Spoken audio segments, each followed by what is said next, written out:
എൻ്റെ വീഡിയോയുടെ താഴെ എൻ്റെ മാത്രമല്ല ഒരുപാട് യൂട്യൂബേഴ്സിൻ്റെ അതുപോലെ സോഷ്യൽ മീഡിയ ഇൻഫ്ലുവൻസേഴ്സിൻ്റെ ഒക്കെ കമൻറ്റ് ബോക്സിൽ സ്ഥിരം കാണുന്ന ഒരു കമൻറ്റാണ് നിനക്കൊക്കെ വല്ല പണിയെടുത്ത് ജീവിച്ചുകൂടെടാ എന്ന്.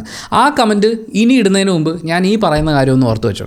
ഞാനൊരു 12 വർഷം റേഡിയോ ജോക്കിയായിട്ട് ജോലി ചെയ്തിട്ടുണ്ട്. എന്ന് വെച്ചാൽ കേരളത്തിലെ ഏറ്റവും ഫേമസ് ആയ മീഡിയ ഹൗസുകളുടെ മലയാള മനോരമയുടെ റേഡിയോ മാംഗോ, സൺ നെറ്റ്വർക്കിൻ്റെ റെഡ് FM, അങ്ങനെ 2 റേഡിയോ സ്റ്റേഷൻസിൽ 12 കൊല്ലം ജോലി ചെയ്ത ആളാണ് ഞാൻ.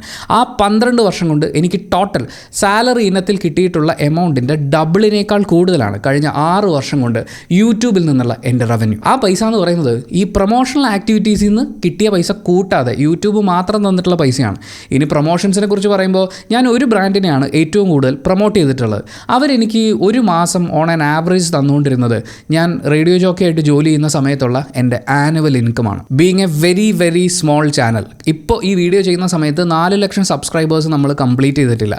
ഇത്രയും ചെറിയൊരു ചാനൽ വെച്ചുകൊണ്ട് എനിക്കുണ്ടായിട്ടുള്ള റവന്യൂവിനെ കുറിച്ചാണ് ഞാൻ സംസാരിച്ചത്. അപ്പോൾ 1 മില്യൺ, 2 മില്യൺ, 10 മില്യൺ, 20 മില്യൺ എന്നൊക്കെ പറഞ്ഞ സബ്സ്ക്രൈബർ ബേസുള്ള ഓരോ യൂട്യൂബേഴ്സ് അല്ലെങ്കിൽ സോഷ്യൽ മീഡിയ ഇൻഫ്ലുവൻസേഴ്സ് അവരൊരു മാസം ഉണ്ടാക്കുന്ന എമൗണ്ടിനെ കുറിച്ച് നിങ്ങൾ വെറുതെ ആലോചിച്ച് നോക്കണം. കേരളത്തിലെ ഏതെങ്കിലും ഒരു പ്രൈവറ്റ് കമ്പനിയുടെ CEO ലെവലിലിരിക്കുന്ന COO ലെവലിലിരിക്കുന്ന ആൾക്കാരുടെ ആനുവൽ ഇൻകത്തിൻ്റെ ഡബിളോ ട്രിപ്പിളോ ഒക്കെ ആയിരിക്കും. ഒരുപക്ഷെ അവർ സ്വപ്നം കാണുന്ന എമൗണ്ട് ആയിരിക്കും വളരെ വലിയ പല യൂട്യൂബേഴ്സും ഒരു വർഷം യൂട്യൂബിൽ നിന്ന് ഉണ്ടാക്കുന്നത്. നമ്മളിപ്പോൾ നമ്മുടെ നാട്ടിലെ മൊത്തം ഒരു കാര്യം എടുത്ത് നോക്കുകയാണെങ്കിൽ പല ആളുകളും എന്ത് വാങ്ങണം, എങ്ങനെ ഒരുങ്ങണം, എങ്ങനെ നിൽക്കണം, നടക്കണം എന്നൊക്കെ ഈ ഇൻഫ്ലുവൻസേഴ്സിനെ നോക്കി പഠിക്കുന്ന ഒരു കാലമായിരിക്കുകയാണ്. അതിലിപ്പോൾ ആരെയും കുറ്റം പറയാനൊന്നുമില്ല, ഇതൊരു സോഷ്യൽ മീഡിയ യുഗമാണ്. പക്ഷേ നമ്മളെങ്ങനെ ജീവിക്കണം, അതല്ലെങ്കിൽ നമ്മൾ ഈ ജീവിച്ചുകൊണ്ടിരിക്കുന്ന ജീവിതം കറക്റ്റ് ഒരു സ്റ്റാൻഡേർഡിലാണോ എന്നൊക്കെ താരതമ്യം ചെയ്യാൻ വേണ്ടിയിട്ട് കുറേ ആളുകൾ ആശ്രയിക്കുന്ന ഒരു പെർട്ടിക്കുലർ സെറ്റ് ഓഫ് വ്ളോഗേഴ്സ് ഉണ്ട്. ലൈഫ് സ്റ്റൈൽ വ്ളോഗേഴ്സ് അല്ലെങ്കിൽ ഫാമിലി വ്ളോഗേഴ്സ് എന്ന് പറയാം. സത്യത്തിൽ ഇത് രണ്ടും തമ്മിലുള്ള വലിയ വ്യത്യാസമൊന്നും മലയാളത്തിൽ നമുക്ക് കണ്ടെത്താൻ പറ്റില്ല. ലൈഫ് സ്റ്റൈൽ വ്ളോഗും ഫാമിലി വ്ളോഗും ഒക്കെ ഏകദേശം ഒരേ പാറ്റേണിൽ തന്നെയാണ് പോവുക. കുറച്ചും കൂടി ഇരുത്തി ഒന്ന് നോക്കിക്കഴിഞ്ഞാൽ മലയാളത്തിലെ യൂട്യൂബേഴ്സിന് അങ്ങനെ ഒരു ഡിഫറൻസ് ഒന്നുമില്ല. അവരെല്ലാ കണ്ടന്റും ചെയ്യും. ആ ചെയ്യുന്ന കണ്ടന്റിന് ഹിറ്റാവുന്ന ഒരു പരിപാടി എന്താണോ അത് കണ്ടിന്യൂ ചെയ്തു പോകും. ഞാനൊരു ഫുഡ് വ്ളോഗ് പരിപാടി എന്ന് പറഞ്ഞിട്ടാണ് ചാനൽ തുടങ്ങുന്നത്. പിന്നീട് ഇതൊരു സിനിമ റിവ്യൂ ചാനലായിട്ട് മാറി. പിന്നെ നമ്മളിപ്പോൾ സോഷ്യൽ മീഡിയ അല്ലെങ്കിൽ മറ്റ് പ്രധാനപ്പെട്ട വിഷയങ്ങളെക്കുറിച്ച് സംസാരിക്കുന്നുണ്ട്. പേളി മാണിയെ നിങ്ങൾ എടുത്തു നോക്കൂ. അവർ കുട്ടികളുണ്ടാവും, എന്നിട്ട് നമുക്ക് അതുവഴി വലിയൊരു വ്ളോഗർ ആവാം എന്ന് വിചാരിച്ചിട്ടല്ല യൂട്യൂബ് ചാനൽ തുടങ്ങിയത്. അഹാനെ നിങ്ങൾ നോക്കൂ. ഇവരൊക്കെ സ്റ്റാർട്ട് ചെയ്തതും അതിനുശേഷം കണ്ടിന്യൂ ചെയ്ത് വരുന്നതും ക്ലിക്കാവുന്ന എന്താണോ അതിനെ പിടിച്ച് മുന്നോട്ട് പോകാമെന്നുള്ളതാണ്. എന്തായാലും അത്തരം ഫാമിലി വ്ളോഗുകളെ, ലൈഫ് സ്റ്റൈൽ വ്ളോഗുകളെ വളരെയധികം കൺസ്യൂം ചെയ്യുന്ന ഒരാളാണ് നിങ്ങളെങ്കിൽ ഒരു ഉത്തരവാദിത്വമുള്ള കൺസ്യൂമർ ആവാൻ വേണ്ടി ശ്രദ്ധിക്കേണ്ട ചില കാര്യങ്ങൾ പറയാമെന്നുള്ളത് മാത്രമാണ് ഈ വീഡിയോ കൊണ്ട് ഉദ്ദേശിക്കുന്നത്. അല്ലാതെ ഈ പറയുന്ന നമ്മൾ ഈ വീഡിയോയിൽ കുറേ വ്ളോഗേഴ്സിൻ്റെ പേരെടുത്ത് തന്നെ പറയുന്നുണ്ട്. അവരുടെ വ്ളോഗിങ് സ്റ്റൈലിനെ കുറിച്ചും വ്ളോഗിലെ ചില കാര്യങ്ങളെക്കുറിച്ചും ഒക്കെ പറയുന്നുണ്ട്. ഇതൊന്നും അവരെ കുറ്റപ്പെടുത്താനല്ല. അവരെല്ലാവരും ഹാർഡ് വർക്ക് ചെയ്തിട്ട് തന്നെയാണ് ഒരു വീഡിയോ ഷൂട്ട് ചെയ്ത് എഡിറ്റ് ചെയ്ത് അപ്ലോഡ് ചെയ്യുക എന്ന് പറയുന്നത് അത്ര എളുപ്പമുള്ള പരിപാടിയൊന്നുമല്ല. അത് ചെയ്ത് സക്സസ്ഫുള്ളായി അവർ ആ സക്സസ് നിലനിർത്തിക്കൊണ്ട് പോകുന്നുണ്ടെങ്കിൽ എല്ലാവരും അഭിനന്ദനം അർഹിക്കുന്നുണ്ട്. ഫാമിലി ലൈഫ് സ്റ്റൈൽ വ്ളോഗുകളിലേക്ക് നമ്മൾ കടക്കുമ്പോൾ അവിടുത്തെ വളരെ പ്രധാനപ്പെട്ട ഒരു വിഷയം, ഒരുപക്ഷെ പല യൂട്യൂബ് ചാനലുകളും പിന്നീട് സക്സസ് ആവുന്നത് ഒരു പ്രഗ്നൻസി വ്ളോഗൊക്കെ വരുന്ന സമയത്താണ്. ഫാമിലി വ്ളോഗേഴ്സിനെ, ഇൻഫ്ലുവൻസേഴ്സിനെയൊക്കെ സംബന്ധിച്ച് അങ്ങനെ ഒരു ആശുപത്രി കേസൊക്കെ വരുന്ന സമയത്ത് അവർക്ക് ഫണ്ടിന് വലിയ ബുദ്ധിമുട്ടുണ്ടാവില്ല. പിന്നെ ചിലപ്പോൾ കൊളാബറേഷൻസ് എന്തെങ്കിലും ഉണ്ടാവും. പക്ഷേ ഒരു സാധാരണക്കാരനെ സംബന്ധിച്ച് ഒരു ആശുപത്രി കേസ് വരിക എന്ന് പറഞ്ഞാൽ സാമ്പത്തികമായിട്ട് നല്ല ടെൻഷൻ ഉണ്ടാവും. രോഗാവസ്ഥയെക്കുറിച്ച് മാത്രമല്ല, അതിനുശേഷം വരുന്ന ബില്ലിനെ കുറിച്ച് ആലോചിച്ചും നല്ല ടെൻഷനായിരിക്കും. ഇൻഫ്ലുവൻസേഴ്സിന് നല്ല ഹോസ്പിറ്റലിൽ നല്ല ട്രീറ്റ്മെൻറ്റ് കിട്ടും. പക്ഷെ പേടിക്കേണ്ട, ഏതൊരു സാധാരണക്കാരനും ചിലവുകളെക്കുറിച്ച് ടെൻഷൻ അടിക്കാതെ നല്ല ചികിത്സ ലഭ്യമാക്കാനുള്ള മാർഗ്ഗമുണ്ട്. നിങ്ങൾക്ക് മനസ്സിലായിട്ടുണ്ടാവും, ഹെൽത്ത് ഇൻഷുറൻസ് ആണ്. ഒരു മാസം ഒരു 400 to 500 രൂപ വരെയൊക്കെ എടുത്തു വെച്ച് അത് ഒരുമിച്ച് ചേർത്ത് വെച്ചാൽ നമുക്കൊരു ഹെൽത്ത് ഇൻഷുറൻസ് സ്വന്തമാക്കാം. 1 കോടി രൂപയുടെ വരെ കവറേജ് ഉള്ള പ്ലാനുകളുണ്ട്. പക്ഷേ ഏത് ഇൻഷുറൻസ് എടുക്കും, ഏതാണ് കൂടുതൽ വാല്യൂ തരുന്നത് എന്നൊരു കൺഫ്യൂഷൻ ഉണ്ടെങ്കിൽ ഞാൻ ഈ വീഡിയോയുടെ ഡിസ്ക്രിപ്ഷനിലും അതുപോലെ കമൻറ്റ് ബോക്സിൽ പിൻ ചെയ്തും ഒരു ലിങ്ക് വെച്ചിട്ടുണ്ട്. അത് ക്ലിക്ക് ചെയ്ത് പോയാൽ ഇന്ത്യയിലെ ടോപ്പ് കമ്പനികളുടെ ഹെൽത്ത് പ്ലാനുകളെക്കുറിച്ച് നിങ്ങൾക്ക് തന്നെ ചെക്ക് ചെയ്ത് നിങ്ങൾക്ക് ആവശ്യമുള്ളത് തിരഞ്ഞെടുക്കാം. ഇപ്പോൾ എടുക്കുകയാണെങ്കിൽ 25% വരെ ഡിസ്കൗണ്ട് ഉണ്ട്. ഈ വീഡിയോ കണ്ടുകൊണ്ടിരിക്കുന്ന നിങ്ങളൊരു പ്രവാസിയാണെങ്കിൽ നാട്ടിലുള്ള ബന്ധുക്കൾക്ക് വേണ്ടി, അച്ഛനമ്മമാർക്ക് വേണ്ടി നിങ്ങൾക്ക് പോളിസി എടുക്കാം. പ്രവാസികൾ ഇന്ത്യയിൽ നിന്ന് ഹെൽത്ത് ഇൻഷുറൻസ് എടുക്കുമ്പോൾ 18% GST ഒഴിവായി കിട്ടും. ഒന്ന് ആലോചിച്ച് നോക്കിയേ. നമ്മുടെ ലൈഫ് സ്റ്റൈൽ വ്ളോഗേഴ്സൊക്കെ AC റൂമിലൊക്കെ ആയിട്ട് ഒരുപാട് ഫെസിലിറ്റീസൊക്കെ അനുഭവിച്ച് അങ്ങനെ ഒരു AC റൂമിന് ഒരു ദിവസം 5000 രൂപ വരെ ചിലവാകും. 10 ദിവസം അങ്ങനെ ഒരു മുറി കിടക്കണമെങ്കിൽ 50,000 രൂപയാണ് എക്സ്പെൻസ്. അതിൻ്റെ കൂടെ ഗുരുതരമായ ഹൃദ്രോഗങ്ങളോ മറ്റെന്തെങ്കിലും കണ്ടീഷൻസ് ആണെങ്കിൽ 10-20 ലക്ഷം രൂപയൊക്കെ ഒറ്റയടിക്കാവും. അന്നേരം അങ്ങനെ ഒരു ബില്ല് കൈ കിട്ടിക്കഴിഞ്ഞാൽ പലരും കയ്യിലുള്ള സ്വർണ്ണമോ ചിലപ്പോൾ വീടിൻ്റെ ആധാരമൊക്കെ പണയം വെക്കുന്ന അവസ്ഥയിലേക്ക് എത്തും. പക്ഷെ പലരും ആ സിറ്റുവേഷൻ വരുന്നത് വരെ ഇതൊരു ചെറിയ തുക മാറ്റി വെച്ചിട്ട് ഹെൽത്ത് ഇൻഷുറൻസ് എടുക്കേണ്ട കാര്യമാണ്. പക്ഷെ ചെയ്യില്ല. അതൊരു വലിയ തെറ്റാണ്. അപ്പോൾ ഭാവിയിൽ ഇനി അങ്ങനെ ഒരു തെറ്റ് സംഭവിക്കാതിരിക്കാൻ ഇപ്പോൾ തന്നെ ഹെൽത്ത് ഇൻഷുറൻസ് എടുക്കുക. ഡിസ്ക്രിപ്ഷനിലും കമൻറ്റിലും കൊടുത്തിട്ടുള്ള ലിങ്ക് ക്ലിക്ക് ചെയ്ത് ഇൻഷുറൻസ് എടുക്കുകയോ അല്ലെങ്കിൽ ഈ സ്ക്രീനിൽ കാണുന്ന QR കോഡ് സ്കാൻ ചെയ്യുകയോ ചെയ്യാം. യൂട്യൂബിൽ മലയാളത്തിൽ വ്ളോഗ് ചെയ്യുന്ന ആളുകളുടെ ഒരു വലിയ ലിസ്റ്റ് നമ്മൾ തയ്യാറാക്കി അതിൽ ഫാമിലി വ്ളോഗേഴ്സിനെ സെപ്പറേറ്റ് ചെയ്ത് എടുത്തു കഴിഞ്ഞാൽ അതൊരു വലിയ ലിസ്റ്റ് തന്നെയായിരിക്കും. കാര്യം അത്രയധികം ആളുകൾ ഫാമിലി വ്ളോഗ് ചെയ്യുന്നുണ്ട്.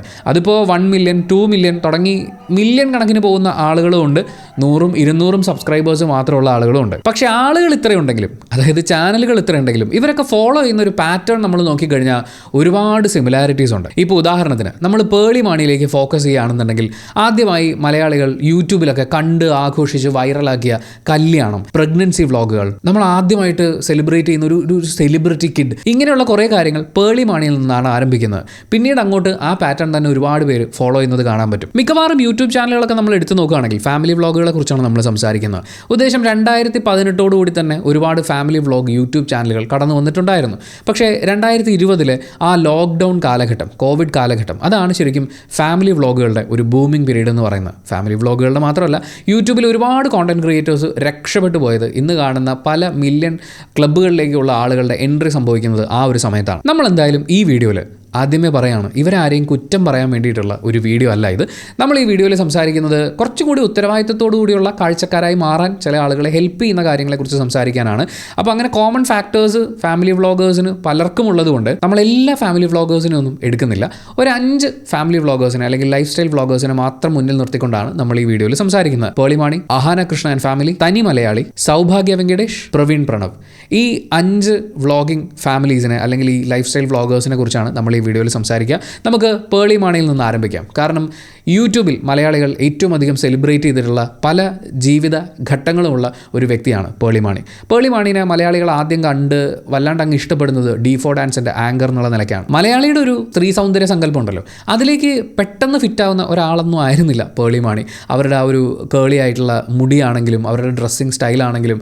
പക്ഷേ വളരെ പെട്ടെന്ന് തന്നെ പേളി മാണി മലയാളികൾക്ക് വളരെ പ്രിയങ്കരിയായിട്ട് മാറി. അതിനവരെ സഹായിച്ചിട്ടുള്ള വളരെ പ്രധാനപ്പെട്ട ഒരു ഘടകം എന്ന് പറയുന്നത് അവർ വളരെ ഓപ്പണായി നമ്മ വീട്ടു പിള്ളை എന്നൊക്കെ നമ്മൾ തമിഴിലൊക്കെ പറയില്ലേ എന്ന് പറയുന്ന പോലെ നമ്മുടെ വീട്ടിൽ തന്നെയുള്ള ഒരുപാട് കുസൃതിയുള്ള കുറുമ്പുള്ള കുറേ മണ്ടത്തരങ്ങളൊക്കെ വിളിച്ചു പറഞ്ഞ് നടക്കുന്ന, ഉള്ളിലൊന്നും വെക്കാത്ത, എല്ലാ കാര്യങ്ങളെയും വളരെ പോസിറ്റീവായിട്ട് എടുക്കുന്ന, അതായത് മുഖത്ത് നോക്കി നിന്നെ കൊള്ളൂല എന്ന് പറഞ്ഞാൽ പോലും ആണല്ലേ എന്ന് പറഞ്ഞ് ചിരിച്ച് കേട്ട് നിൽക്കുന്ന അത്രയും പ്രിയങ്കരിയായിട്ടുള്ള നമുക്ക് എല്ലാവർക്കും അക്സെപ്റ്റ് ചെയ്യാൻ തോന്നുന്ന ഒരു ക്യാരക്ടറിനെയാണ് അവർ TV പ്രൊജക്റ്റ് ചെയ്തത്. നമ്മൾ ഇന്ന് കാണുന്ന പല ക്യൂട്ട്നെസ് ഇൻ്റർവ്യൂ ആങ്കർമാരെയും എടുത്തു വെച്ച് നോക്കുമ്പോൾ അതിനേക്കാളൊക്കെ മുമ്പ് അതിനെ വളരെയധികം ജനകീയമാക്കിയ അല്ലെങ്കിൽ ജനകീയമായ രീതിയിൽ അവതരിപ്പിച്ച ആളാണ് പേളി മാണി. അതിനുശേഷമാണ് പേളി മാണിയുടെ ബിഗ് ബോസ് യാത്ര ആരംഭിക്കുന്നത്. പേളി മാണിയുടെ ലൈഫ് മാറുന്ന ഒരു പക്ഷേ മലയാളത്തിലെ യൂട്യൂബേഴ്സിൻ്റെ അല്ലെങ്കിൽ യൂട്യൂബ് കോണ്ടന്റ് ക്രിയേറ്റേഴ്സിൻ്റെ ഒക്കെ ലൈഫിലേക്ക് വെളിച്ചം വീശുന്ന തരത്തിലുള്ളൊരു മാറ്റം ആരംഭിക്കുന്നത് അവിടെ നിന്നാണ് നമുക്ക് വേണമെങ്കിൽ പറയാം. ആദ്യത്തെ ബിഗ് ബോസ് ആണ്. മലയാളി ഈ പരിപാടിയൊന്നും കണ്ടിട്ടില്ല. അങ്ങനെ സീരിയൽ മാത്രം കണ്ട് ശീലിച്ചിരുന്ന മലയാളികളുടെ മുമ്പിലേക്ക് ബിഗ് ബോസ് മലയാളം സംഭവിക്കുന്നു. പേളി ഓൾറെഡി ഫാമിലിക്കൊക്കെ വളരെ പ്രിയങ്കരിയായിട്ടുള്ള ഒരാളാണ്. അവിടെ വെച്ചാണ് പേളി ശ്രീനിഷിനെ പരിചയപ്പെടുന്നത്. പേളിയും ശ്രീനിഷും തമ്മിലുള്ള പ്രണയം മലയാളിക്ക് സ്വന്തം വീട്ടിൽ നടന്നൊരു കാര്യം പോലെ വളരെ പരിചയമാണ്. ഒന്ന് ആലോചിച്ച് നോക്കൂ, 2 പേരും 2 ഭാഷ സംസാരിക്കുന്ന, 2 സംസ്ഥാനങ്ങളിൽ നിന്ന് വരുന്ന, സംസ്കാരങ്ങളിൽ നിന്ന് വരുന്ന, 2 മതത്തിൽപ്പെട്ടിട്ടുള്ള ആളുകളാണ്.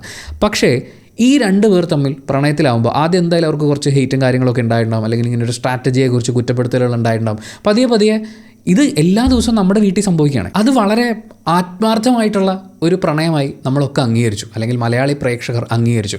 സ്വാഭാവികമായും അവർ നന്നായി പ്രണയിക്കണമെന്നും അവർ ഒരുമിച്ച് ജീവിക്കണമെന്നും പ്രേക്ഷകർ ആഗ്രഹിക്കാൻ തുടങ്ങി. അങ്ങനെ അവരെ 100 ദിവസം ആ വീട്ടിൽ നിർത്തിയത് 100 ദിവസവും അവരുടെ പ്രണയത്തിൻ്റെ പോക്ക് എങ്ങോട്ടാണ് എന്നറിയാൻ വേണ്ടിയിട്ടാണ്. അതായത് അവർ പ്രണയിച്ചു, ബിഗ് ബോസ് കഴിഞ്ഞു, ഇനി എന്ത് എന്നറിയാൻ മലയാളിയുടെ ഉള്ളിൽ കൗതുകം ഇങ്ങനെ നിറഞ്ഞു തുളുമ്പി നിൽക്കുകയാണ്. 2 മതത്തിൽപ്പെട്ട ആൾക്കാർ തമ്മിൽ കല്യാണം കഴിച്ചാൽ ആഹാ അങ്ങനെയൊക്കെ സംഭവിക്കുമോ എന്ന് ചോദിച്ചിരുന്ന ആളുകൾ പോലും ഈ കൗതുകം എന്ന് പറയുന്ന ഒരു ഫാക്ടറുടെ പുറത്ത് അവരുടെ കല്യാണത്തിന് വേണ്ടി കാത്തിരുന്നു. കല്യാണമായിട്ട് ബന്ധപ്പെട്ട് അവരുടെ വ്ളോഗും പരിപാടികളും ഒക്കെ സംഭവിച്ചു. അങ്ങനെ പേളി മാണിയുടെ ചാനൽ അത്യാവശ്യം മൂവ് ചെയ്ത് തുടങ്ങുകയാണ്. കൗതുകം മാത്രമല്ല അവിടെ ഒരു ഫാക്ടറായിട്ട് വന്നത്, അവരുടെ വിവാഹം എടുത്തു നോക്കൂ. അവർ 2 രീതിയിൽ വിവാഹം കഴിക്കുകയാണ്, 2 മതത്തിൻ്റെ രീതിയിൽ വിവാഹങ്ങൾ കഴിക്കുകയാണ്. മലയാളിയെ സംബന്ധിച്ച് ഇതൊക്കെ യൂട്യൂബിൽ കണ്ടുകൊണ്ടിരിക്കുമ്പോൾ ഇവർ ചിന്തിക്കണമെന്ന് വെച്ചാൽ നമ്മൾ പ്രണയിക്കാൻ അനുവദിച്ച കുട്ടികൾ, നമ്മൾ കല്യാണം നടത്തിച്ച കുട്ടികൾ, ആ കുട്ടിക്കൊരു കുഞ്ഞുണ്ടാവുകയാണ്, അവളൊരു നല്ല കുട്ടിയാണ്. കാരണം എന്താണ്, പേളി മാണിയെ സംബന്ധിച്ച് പേളി മാണി വളരെയധികം അഡാപ്റ്റ് ചെയ്യുന്ന ഒരാളാണെന്നാണ് ഫീൽ ചെയ്തിട്ടുള്ളത്. അവരുടെ അതുവരെയുള്ള ലൈഫ് സ്റ്റൈലിനെ കുറിച്ച് നമ്മളൊന്ന് ആലോചിച്ച് നോക്കുകയാണെങ്കിൽ അച്ഛനൊരു മോട്ടിവേഷണൽ സ്പീക്കറാണെന്നാണ് എൻ്റെ ഒരു ധാരണ.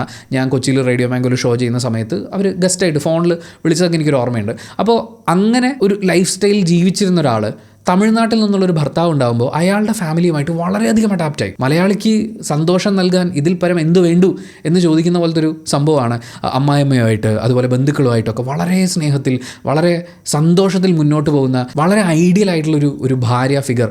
ഇതൊക്കെയും പേളി മാണി അഡാപ്റ്റ് ചെയ്ത് മാറുകയായിരുന്നു. അത് മലയാളികളുടെ മുന്നിലേക്ക് എത്തുകയും ചെയ്തു. അത് കഴിഞ്ഞാണ് പേളി ഗർഭിണിയാവുന്നത്.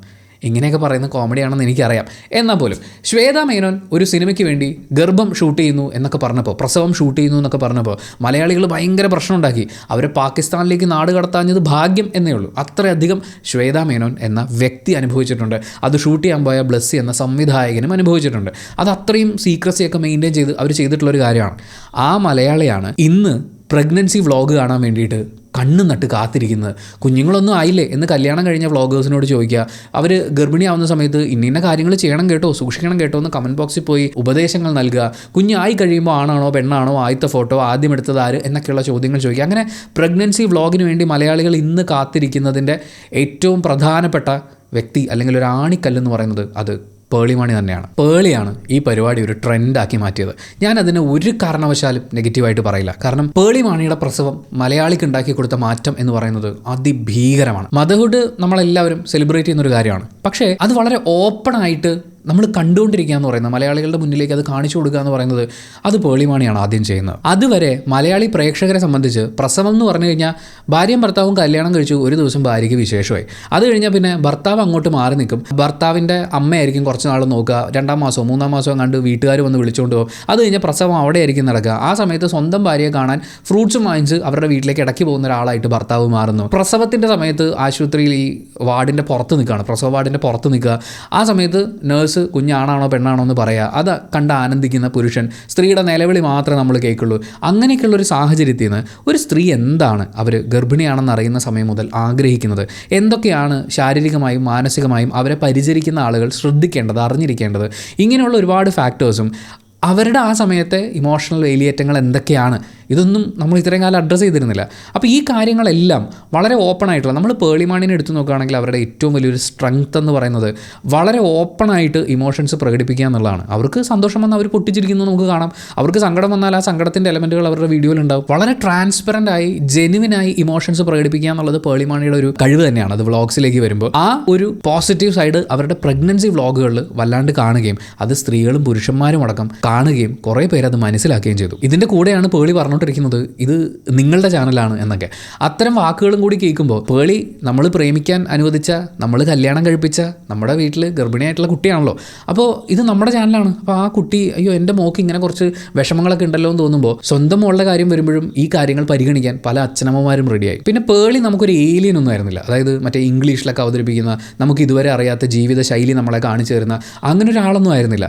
മലയാളിക്ക് ഏറ്റവും ഇഷ്ടമുള്ള, ഇപ്പോൾ മലയാളത്തിൽ തന്നെ സംസാരിക്കുക, ഫാമിലി വാല്യൂസിന് വളരെ പ്രാധാന്യം കൊടുക്കുക, ട്രഡീഷനെയും കൾച്ചറെയും ഒക്കെ ഭയങ്കരമായിട്ട് ബഹുമാനിക്കുക, ഇതെല്ലാം കൂടി ചേരുമ്പോൾ പേളി അനുഭവിക്കുന്ന പ്രശ്നങ്ങളെ കാണുന്ന ആളുകൾക്ക് അത് മനസ്സിലാക്കാം എന്ന് പറയുന്നൊരു സാഹചര്യം ഉണ്ടായി. വളരെ പ്രധാനപ്പെട്ടൊരു കാര്യം, ആ സമയത്ത് ശ്രീനിഷ് എങ്ങനെയാണ് പേളിയെ ഡീൽ ചെയ്തത് എന്നുള്ളത് മലയാളികൾ കണ്ടു. പേളി മാണി പറയുന്നത് പോലെ കൊഞ്ചിച്ച് വഷളാക്കി എന്ന് പറയുന്ന അത്രയും അവരെ സ്നേഹം കൊണ്ട് മൂടുന്ന ആളുകൾ അവരുടെ ചുറ്റുമുള്ളതും നമ്മൾ കണ്ടു. ഇപ്പോൾ വളകാപ്പ്, ബേബി ഷവർ, ഞാനൊന്നും എൻ്റെ വളർച്ചയുടെ ഒരു ഘട്ടത്തിലും ഈ പറയുന്ന പേരുകളൊന്നും കേട്ടിട്ട് പോലുമില്ല, സിനിമയിലും കണ്ടതായിട്ട് ഓർക്കുന്നില്ല. പക്ഷേ അതൊക്കെ ഇന്ന് ട്രെൻഡാവുന്നത് അതും പേളി മാണിയുടെ കോൺട്രിബ്യൂഷൻ ആണെന്ന് പറഞ്ഞാൽ പോലും തെറ്റില്ല. അങ്ങനെ കേരളത്തിലെ പ്രസവ കൾച്ചറിലേക്ക് പേളി മാണി കൊടുത്ത സംഭാവനകൾ പറയുമ്പോൾ അതിൻ്റെ കൂടെ പേളി മാണിയുടെ വ്ളോഗുകൾ നമ്മൾ എടുത്ത് നോക്കുകയാണെന്നുണ്ടെങ്കിൽ വളരെ പോസിറ്റീവായിട്ടുള്ള ഒരു കമൻറ്റ് ബോക്സും അതുപോലെ വളരെ പോസിറ്റീവായിട്ടുള്ള വിശേഷങ്ങളുമാണ് അവിടെ നിറഞ്ഞു നിൽക്കുക. അതായത് എന്നെ തല്ലി പിച്ചി മാന്തി, ഞാൻ വീട്ടിൽ നിന്ന് ഇറങ്ങിപ്പോണു, എൻ്റെ ഭർത്താവിൻ്റെ 1-ാം ഭാര്യ തല്ലി, അല്ലെങ്കിൽ ഭർത്താവിൻ്റെ അച്ഛൻ ഇറക്കി വിട്ടു എന്നൊക്കെ പറയുന്നത് പോലത്തെ ഇങ്ങനത്തെ നെഗറ്റീവ് ഫാക്ടേഴ്സ് ഒന്നും നമുക്കവിടെ കാണാൻ പറ്റില്ല. വളരെ ഹാപ്പി ആയിട്ട് സന്തോഷമായിട്ട് ജീവിക്കുന്ന ആ ഒരു ഫാമിലി വ്ളോഗാണ് നമ്മൾ കാണുക. കമൻറ്റ് ബോക്സിലേക്ക് പോയി കഴിഞ്ഞാലും ഒത്തിരി ലെവൽ വിട്ടിട്ടുള്ള നെഗറ്റീവ് കമൻറ്റ്സ് നമുക്കവിടെ കാണാൻ പറ്റില്ല. അതൊക്കെ ഡിലീറ്റ് ചെയ്യാൻ ഒരുപക്ഷെ അവർക്കൊരു ടീം തന്നെ ഉണ്ടെന്നാണ് ഞാൻ വിചാരിക്കുന്നത്. അത്രയും വെൽ മെയിൻറ്റൈൻഡ് ആയിട്ട് വളരെ പോസിറ്റീവായിട്ട് മെയിൻറ്റെയിൻ ചെയ്യപ്പെട്ടുകൊണ്ടിരിക്കുന്ന ഒരു കമ്മ്യൂണിറ്റിയാണ് പേളി മാണി അവിടെ ഹാൻഡിൽ ചെയ്യുന്നത്. ഇതെല്ലാം വെച്ചുകൊണ്ട് പറയുമ്പോൾ പേളി മാണിയുടെ വ്ളോഗുകളൊക്കെ നമുക്ക് കാണാൻ സജസ്റ്റ് ചെയ്യാവുന്ന വ്ളോഗുകൾ തന്നെയാണ്. വളരെ ഹാപ്പി ആയിട്ട് അത് കണ്ടുകൊണ്ടിരിക്കുന്ന ആളുകളുണ്ട്. ജീവിതത്തിലെ പല പ്രഷറിൻ്റെയും ഇടയിൽ ഈ വീഡിയോസൊക്കെ കാണുമ്പോഴാണ് ഒരു ആശ്വാസം എന്ന് വിചാരിക്കുന്ന ആളുകളുണ്ട്. പേളി മാണിയുടെ കുഞ്ഞുങ്ങളുടെ വളർച്ച, അവരുടെ സന്തോഷങ്ങൾ അത് കണ്ട് ആനന്ദിക്കുന്ന ഒരുപാട് അപ്പൂപ്പന്മാരും അമ്മൂമ്മമാരും ഒക്കെ ഉണ്ടാവും. പക്ഷേ ഇതൊക്കെ ഉള്ളപ്പോഴും ഒരു കാര്യം മാത്രമാണ് എനിക്ക് അവിടെ ചേർത്ത് വെക്കാനുള്ളത്. നമ്മുടെ നാട്ടിൽ ഒരുപാട് ആളുകൾ ഇതുപോലെയുള്ള ഹാപ്പി വ്ളോഗുകൾ കാണുമ്പോൾ, പ്രത്യേകിച്ച് ലൈഫ് സ്റ്റൈൽ ഫാമിലി വ്ളോഗുകൾ കാണുമ്പോൾ സ്വന്തം ജീവിതത്തെ ഇതുമായിട്ട് കമ്പയർ ചെയ്യാൻ തുടങ്ങും. ജീവിതത്തെ കമ്പയർ ചെയ്യുന്നു, ജീവിത പങ്കാളിയെ കമ്പയർ ചെയ്യുന്നു, തനിക്ക് ലഭിക്കാതെ പോയ പ്രിവിലേജുകളെ കുറിച്ച് ആലോചിച്ച് സങ്കടപ്പെടുന്നു, തനിക്കില്ലല്ലോ അത് പേളിമാണിക്കുണ്ടല്ലോ എന്നൊക്കെ വിചാരിക്കുന്ന ആ ഒരു കംഫർട്ട് സ്പേസിനെ കുറിച്ച് അസൂയപ്പെടുന്നു.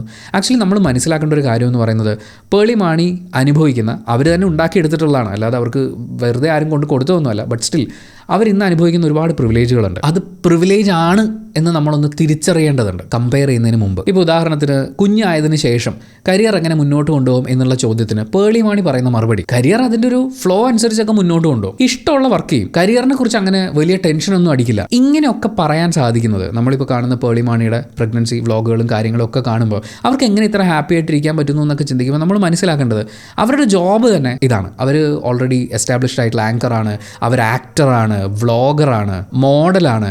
പേളിമാണിയെ സംബന്ധിച്ച് എനിക്കൊരു ജോലി തരുമോ ചോദിച്ച് ഒരു പ്രൈവറ്റ് കമ്പനിയിൽ ജോലിക്ക് അപ്ലൈ ചെയ്ത് അവിടെ ഈ പ്രഗ്നൻസി റിലേറ്റഡ് ആയിട്ടുള്ള ഇഷ്യൂസിന് വേണ്ടിയിട്ട് ലീവ് ചോദിക്കുമ്പോൾ, കുഞ്ഞിനൊരു ജലദോഷമാണെന്ന് പറഞ്ഞ് ലീവ് ചോദിക്കുമ്പോൾ മുഖം ചൊളിച്ച് നിൽക്കുന്ന ഒരു മാനേജറെ കുറിച്ച് ചിന്തിക്കേണ്ട.